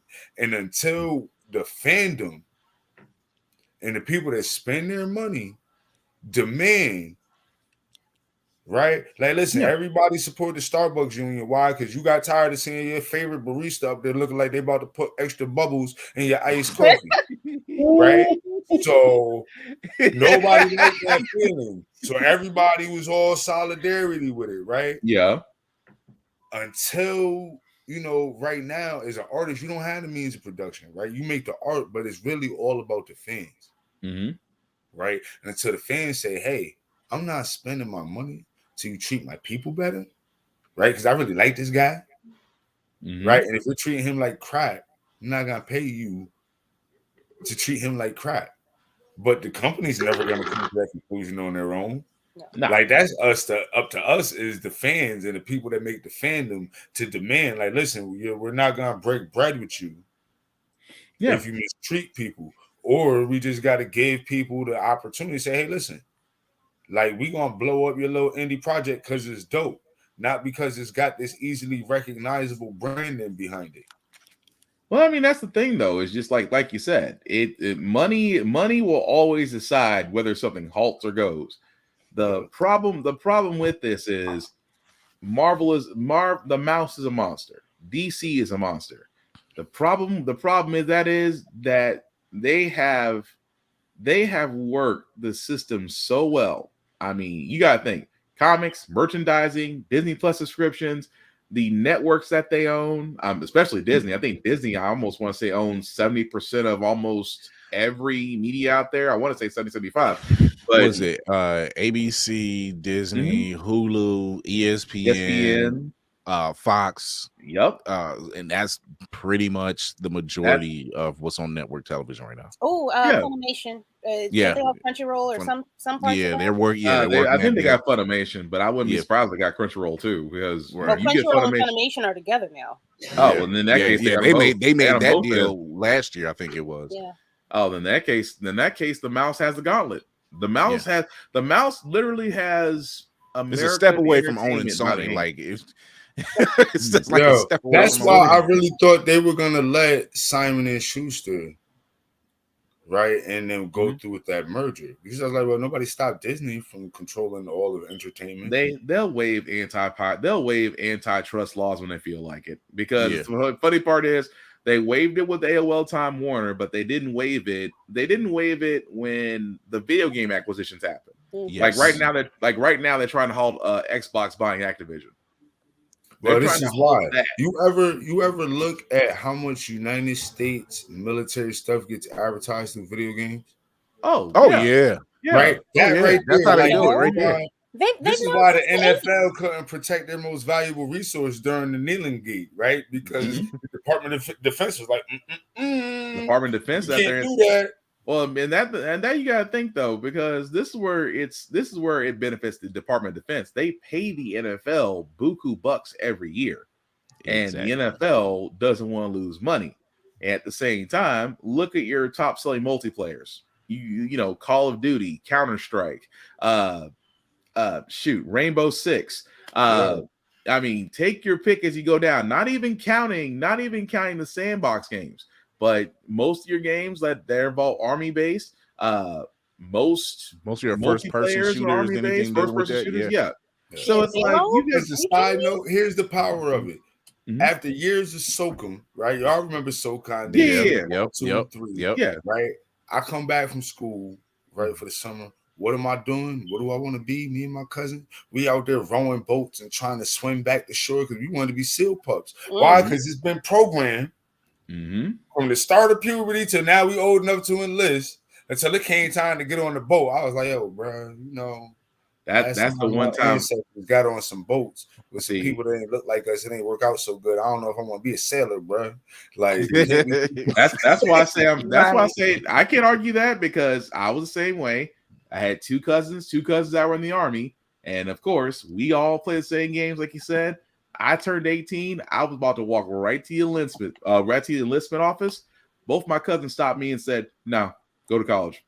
Yeah, they both stopped me and said, "You will not enlist. Take your behind to college." Yeah, I scored so high on the ASVAB test. They didn't stop sending me stuff and trying to get me until after I turned like 32. I mean, this is why, when you almost aged out. Yeah, when you aged out. Yeah, it's like, all right, you old now. Once you hit 35, I mean, that's why you look at. I mean, not just the video games, but look at the toys. I mean, you look at G.I. Joe.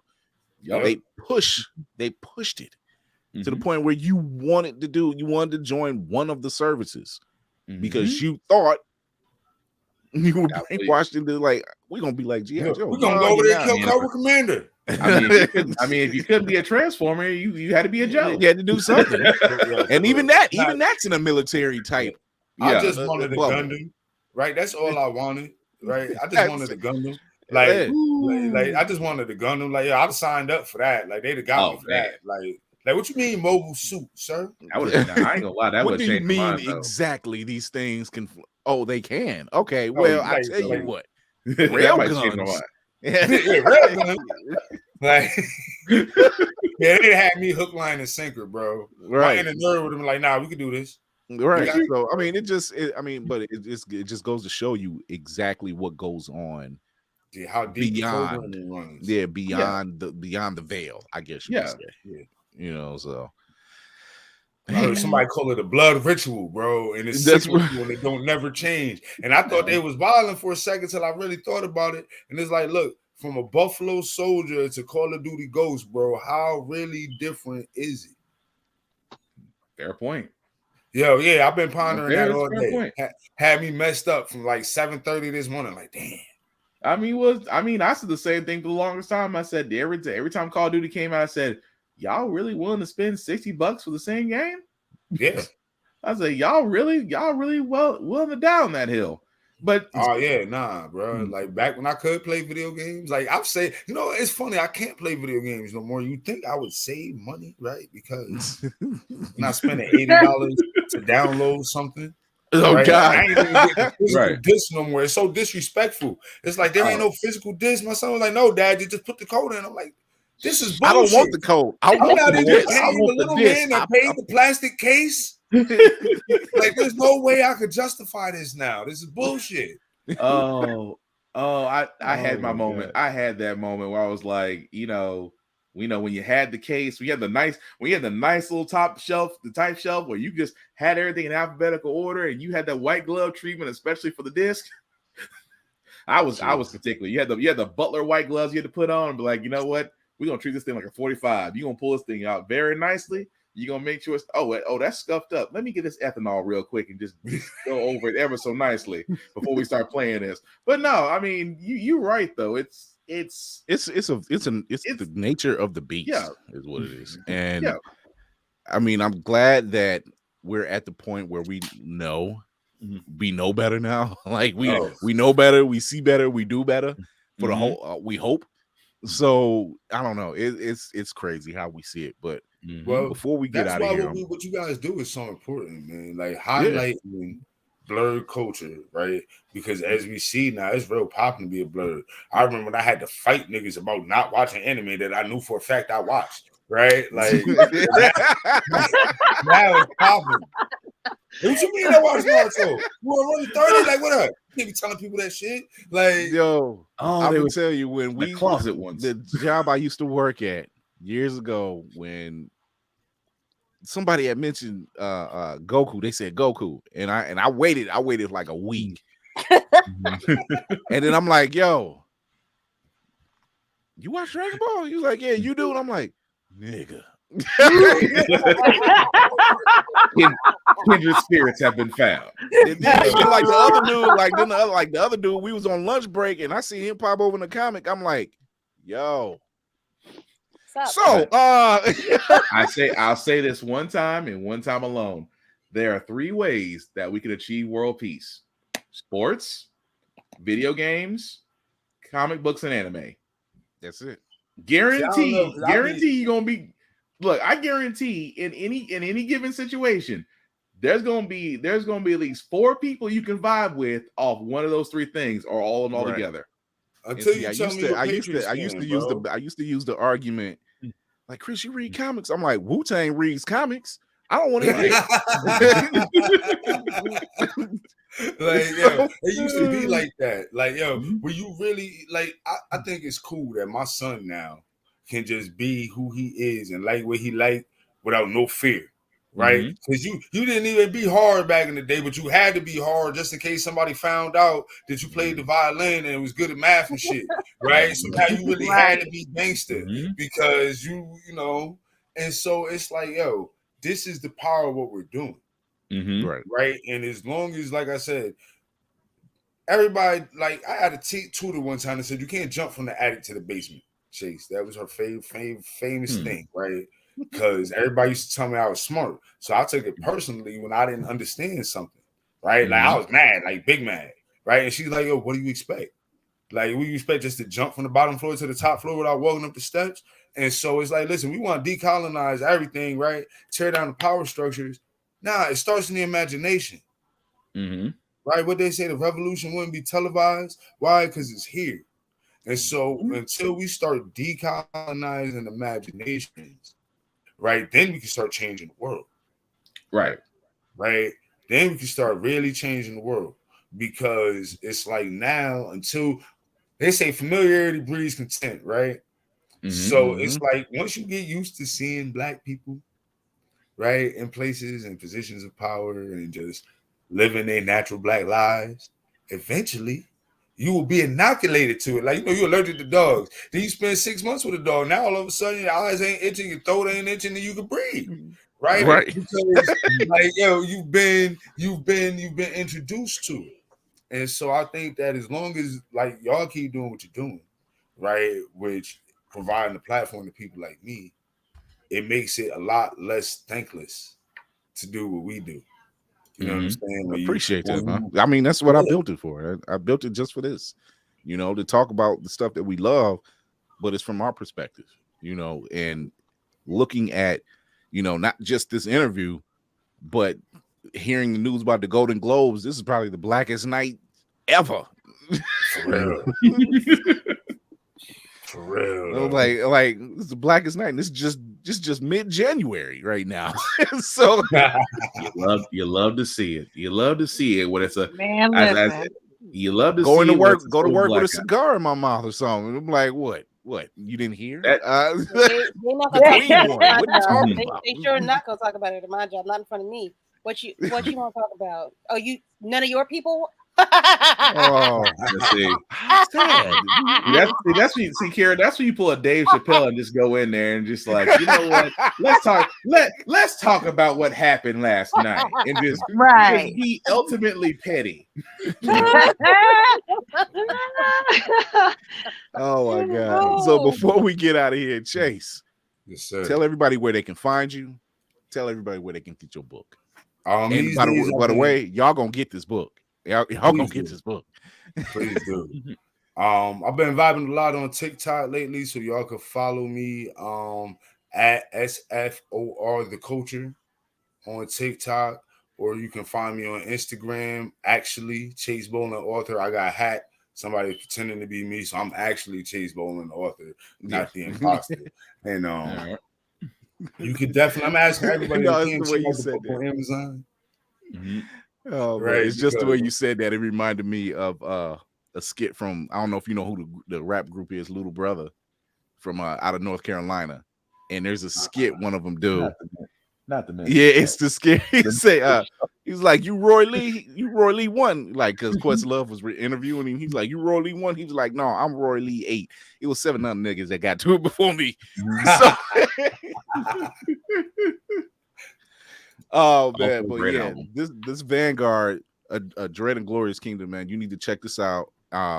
Give my man a follow. Actually, Chase Bolling Chase Bolling Author, right? On IG. IG. This I'm telling you, and Will's already reading it, so he's probably halfway through the book. No, I'm not gonna lie. I'm not gonna lie. I was kind of going back and forth and listen. I'm somewhere in between chapter 7, but you ain't lying. Like I said, right. Dude, you got a red velvet layer way of storytelling. I really do dig it, but I'm gonna shut up. Go ahead. So this is dope, and I want you back again because you got all these other books that's coming up. You need to come back to holler that.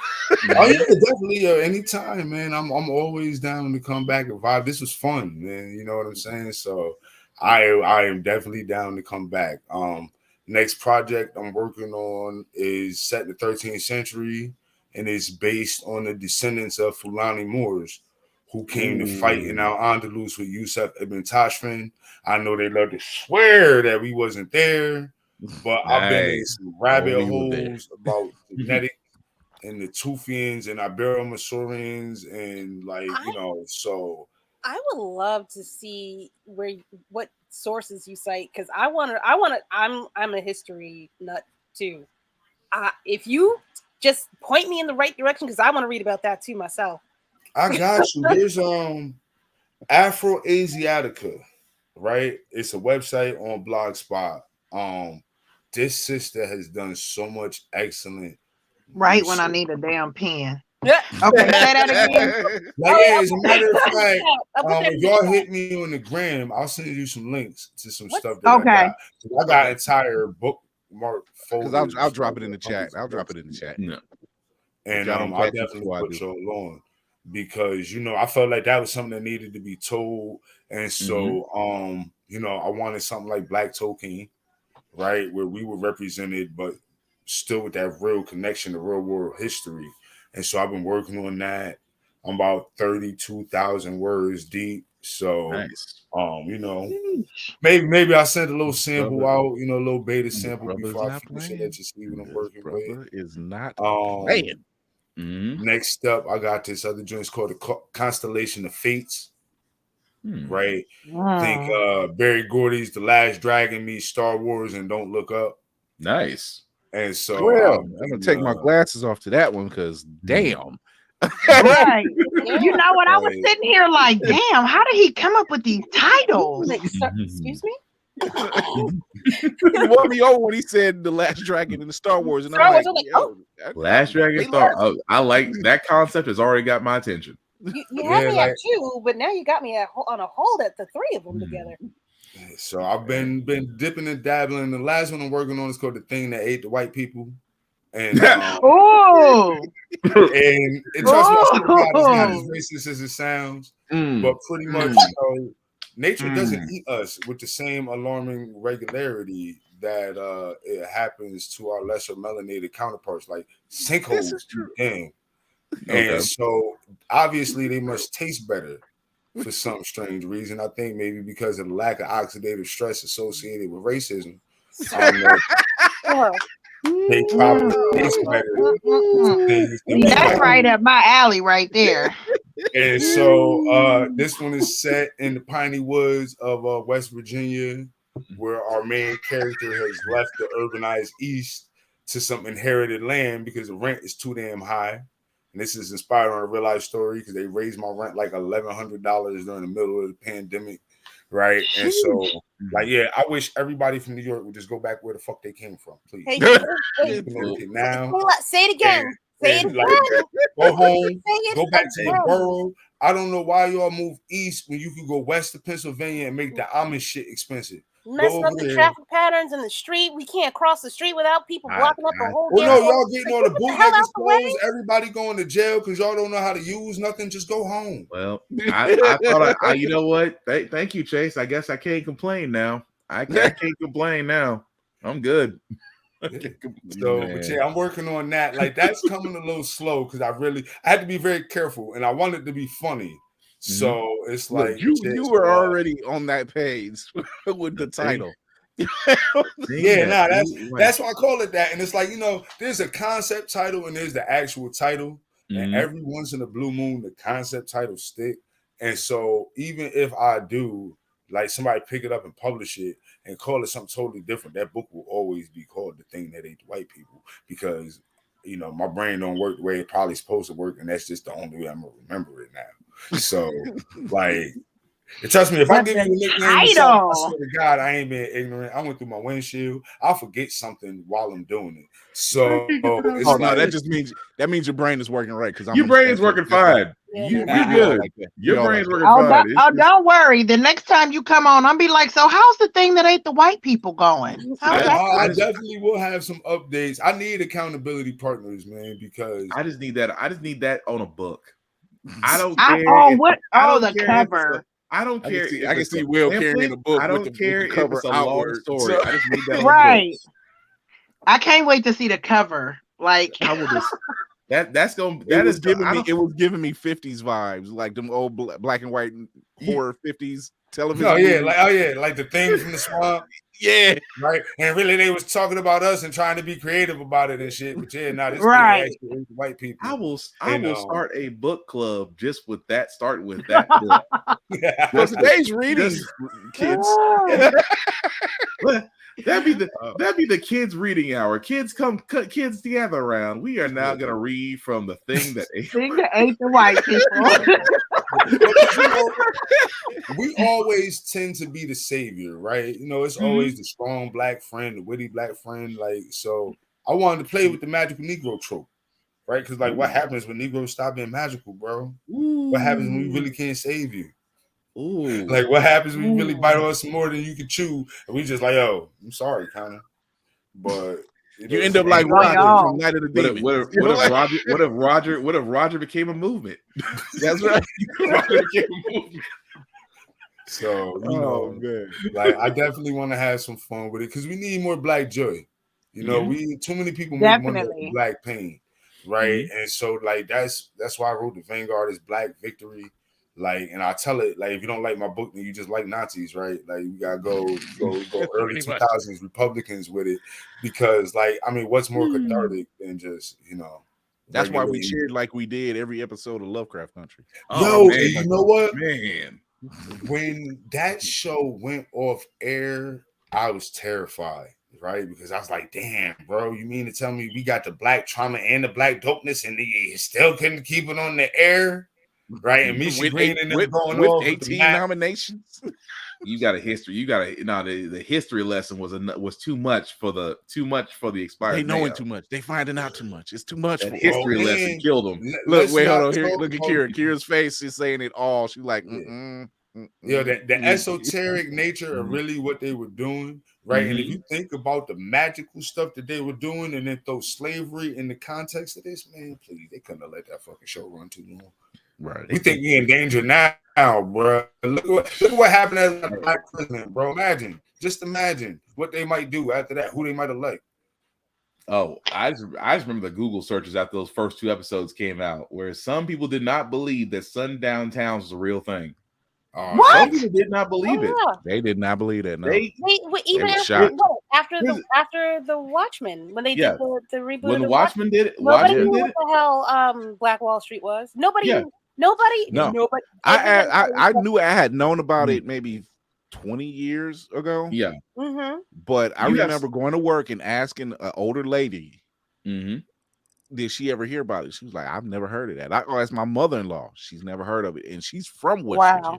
Yeah. And I'm like, wow. Like, and it opened up. That's what I said. The reason why I love that show, number one, just because of great writing, but number two, history lessons. Like, again, it was a history lesson in every episode. It really amazes me how many people don't know our history about us, because I've always known and heard about sundown towns. Like, my granny and them used to sit around and talk about, little road trips and stuff. That's really how I learned about the Green Book. And when the movie came out, I was like, "Ooh, this should be good." It didn't really. It's a couple of documentaries about it that touch more on what it actually is. The Green Book was kind of more about, the the Not doctor. Yeah, it wasn't. Yeah, Right, it the was- friendship But it's between what I those two, but the Yeah. documentaries really say what it was. But like I've had people over here and we've watched it, and they be like, "I never heard of that. That was actually a real thing." And you kind of want to be like, "Where the fuck you been?" But then you kind of want to just be like, "Yes, it was." Yeah, But you know yeah, what that- happened? We don't listen to our elders, right? And I Mhm. miss No. my family's old people, right? Mhm. Because see, a lot of our history is oral. But Yep. we always knew they was never going to write it down. The daughters of the Confederacy wrote our textbooks. Mm-hmm. White supremacy in mind. So it's like, you know, sometimes like my mother is old as some folk grandmother. Like my mother, God bless her, she in her 70s, right? And so it's like this. My mother was around for a lot of things, bro, that other people's mom might have just read about or seen. And so I had the benefit of people that would have been around. Like my family really had to fight these crackers for their land, bro. Right? Like, and this wasn't like it was like our own personal rosewood just for us. Right. Yeah. And it's like, yo, this is what happened. And until we pass, and this is why what we do is important. Right. Because if we don't tell these stories, right now, listen, you could throw 1 million documentaries out there and it didn't get you half of the Google searches that Lovecraft Country did on real life history. Right. I'm still waiting on another network to pick that up. I just refuse to believe that it's just gonna be gone forever. They will not. I'm gonna tell you what happened. Something got said, words got said, and what they did was that they buried it. Yep. I don't give a damn. They can't. She still puts stuff out on Twitter. Out there now, they can't. Like it's literal petitions and pages dedicated to it. You don't understand the power of money and what. HBO has doubled down on Middle America. Think more content like what's that? Peacemaker? Yeah. Right? Yeah. That's what we're about to get more of. That's what Middle America wants to see. Right. And so when Lovecraft Country went off the air, I think it was a beta test. Are we gonna lose all the money now? We took it away. What's gonna happen? No. Well, they're losing money. They're losing money regardless. Yeah. They bled quite a bit thanks to the DC movies. They bled quite a bit. I mean, if you think about it, if you really think about it, between Watchmen and Lovecraft Country, you could be right. I'll give you a point because those were tests, especially Watchmen. Watchmen kind of went to the more extreme side, but still dealt with it. At the same time, Lovecraft just kept on dropping. You know what Lovecraft is? Lovecraft was basically brilliant. Schoolyard rock, except with history lessons and no filter. That's pretty much what it was. Teaching you every episode. That's all that was. Teaching you how to run and teaching you how to run through the woods. Thank you, Jeremy Smollett. Before we get out of here, Kira, tell everybody where they can find you. You can. I wrote it down this time. You can find me on Instagram Fanbase. As Roomful of Blerds, all one word. On Fanbase, I hold a little social chat room every Saturday at 9 p.m. It's a lot of fun. Come by. We talk about everything pop culture and blerd culture in general. And we gossip. I also have a podcast on Spotify, the Apple, something else out there, and it's called Child of Mandalore. And I talk about the history of the Mandalorians and how they're kind of like the black people of Star Wars, but they are. Thank you so much. They're pretty much. I make parallels. Trust me. Don't worry. I got you. And you can also find me on TikTok. Knights of the Old Republic 2. I've been saying that the Mandalorians was ninjas. We knew what time it was with them colonizing Jedi. We knew. This is how you know. This is how you know you've grown to be an adult when you realize the Jedi wasn't always right. and yet the dark side was never wrong. But anyway, go ahead, Karen. Look, they just had a good idea. They just went too far. But the dark side was job creaters. I mean, it really worked. They created a whole new economy. It was capitalism. But anyway, so that's just a tip of how much I know about Star Wars and its history. You can also find me on TikTok under Child Mandalore because I am. She's Lady Mandalore. She's Lady Mandalore. Thank you. That's the name, Lady Mandalore.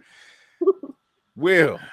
Oh, I'm sorry. I just thought about Kira. I can't wait for her for her takes on Mandalorian season 3 when that comes out. I can't wait for that. As she gets real bug-eyed.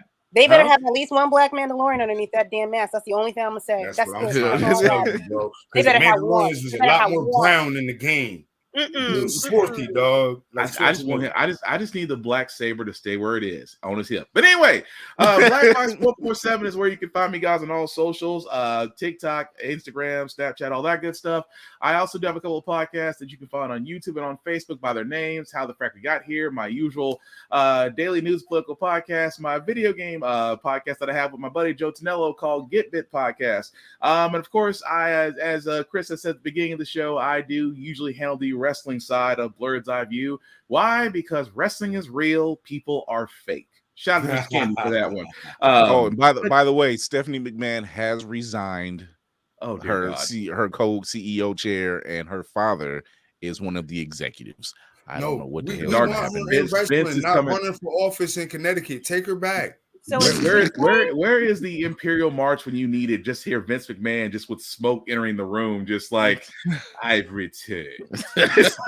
No, but with that walk, just with the walk, and just I don't need the No Chance music playing. I want the Imperial Death March because that's what it should be at this point.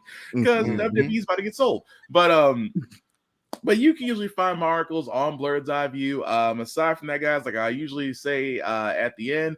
Like me, follow me. Don't be a creeper. We'll all be cool. TJ, you want to go? I am the unicorn, so I'm exclusively only on IG at TJ_1111. Mr. Fury has graciously given me a few little nouns and verbs to put on the website. So I will be providing a little content for Black-owned businesses at Blerd's Eye View. And I can finally announce this week officially I am at Life Anew Behavioral Health Services. So if you know anybody, it is a Black-owned behavioral health services for any addiction and mental health, which we really need in our community. So I am a new case manager there. And so that is my what I've taken on recently. And that's where I can be found. All right. Hey, everybody. It's the ringleader, the man on the wall, Chris Fury. How you doing? And guess what? You can find us everywhere. If you go to the IG page, Blerd's Eye View, it will send you to the link tree in the bio, where it will send you to Facebook, Blerd's Eye View Podcast. It will send you to Twitch, Blerd's Eye View 1, and it can also send you to the YouTube channel. Go show your love. Hit that notification bell and hit that subscribe button as well, and you'll get great past interviews just like this one we had with our guest Chase Bolling tonight. You can also listen to us on Opulence Radio. Just go to the opulenceradio.com, download the app completely free, and you can listen to those same episodes and piss your boss off. What do you listen to? Nothing. I'm listening to those new profit margins that Warner Brothers are screwing up. In the meantime, we want to thank our guest, Chase Bolling, for coming through. Dope interview, dope book. Go pick it up. The Vanguard, A Dread and Glorious Kingdom. Go pick up his past works. This brother's deep. This brother's working. I want to see all this content. I want to read all this content. Yo, somebody who's smart out there, like All Black or something, not Tubi. So we want somebody that has a budget. Budget that's not afraid to get in the water with us and get this thing made. Whether, I was gonna say animation, but this I want to see this. It's gotta be live action. I want this as live action. Yeah. Yes. And you better start writing that screenplay, please. Work on that. Because I'm learning how to write a screenplay so I can write the screenplay. So because there is a ton of talent, Black talent. And your dream cast, please, because I know the cast is gonna be mind blowing. Look. Oh yeah, if you watch somewhere around. Yeah, if you've watched anything from Blerd's Eye View, we love a good fan cast. We love a good fan cast. So until Thursday, you can catch us every Tuesday at 8:30 p.m. on Facebook, YouTube, and Twitch, and also every Thursday at 9 p.m. Eastern, same channels. We will be back this Thursday before we get ready for this Saturday, which is the marathon for the longest video podcast. Not just us, we only get an hour slot, but you're gonna see our faces probably more than once on different shows. This is for the March for the Record book. We're trying to go for, we're one of the podcasts that's going for longest running video podcast. So it's going to be for Martin Luther King weekend, 14th, 15th, and the 16th. So you want to tune in for that. More news on that will be coming up, because you won't see us like we normally do. You're not gonna, you don't get the flash and the whole, we're just going straight into it, baby. So until then, like I do with every show, I want to thank our guests once again. Like I do with every show, remember to educate yourself and others, entertain yourself and others, and most of all, encourage yourself and others. This is Chris Fury with this lovely band of people. Thank you, Chase Bolling, for this dope interview. We're out of here. Thank you for having me. Bye.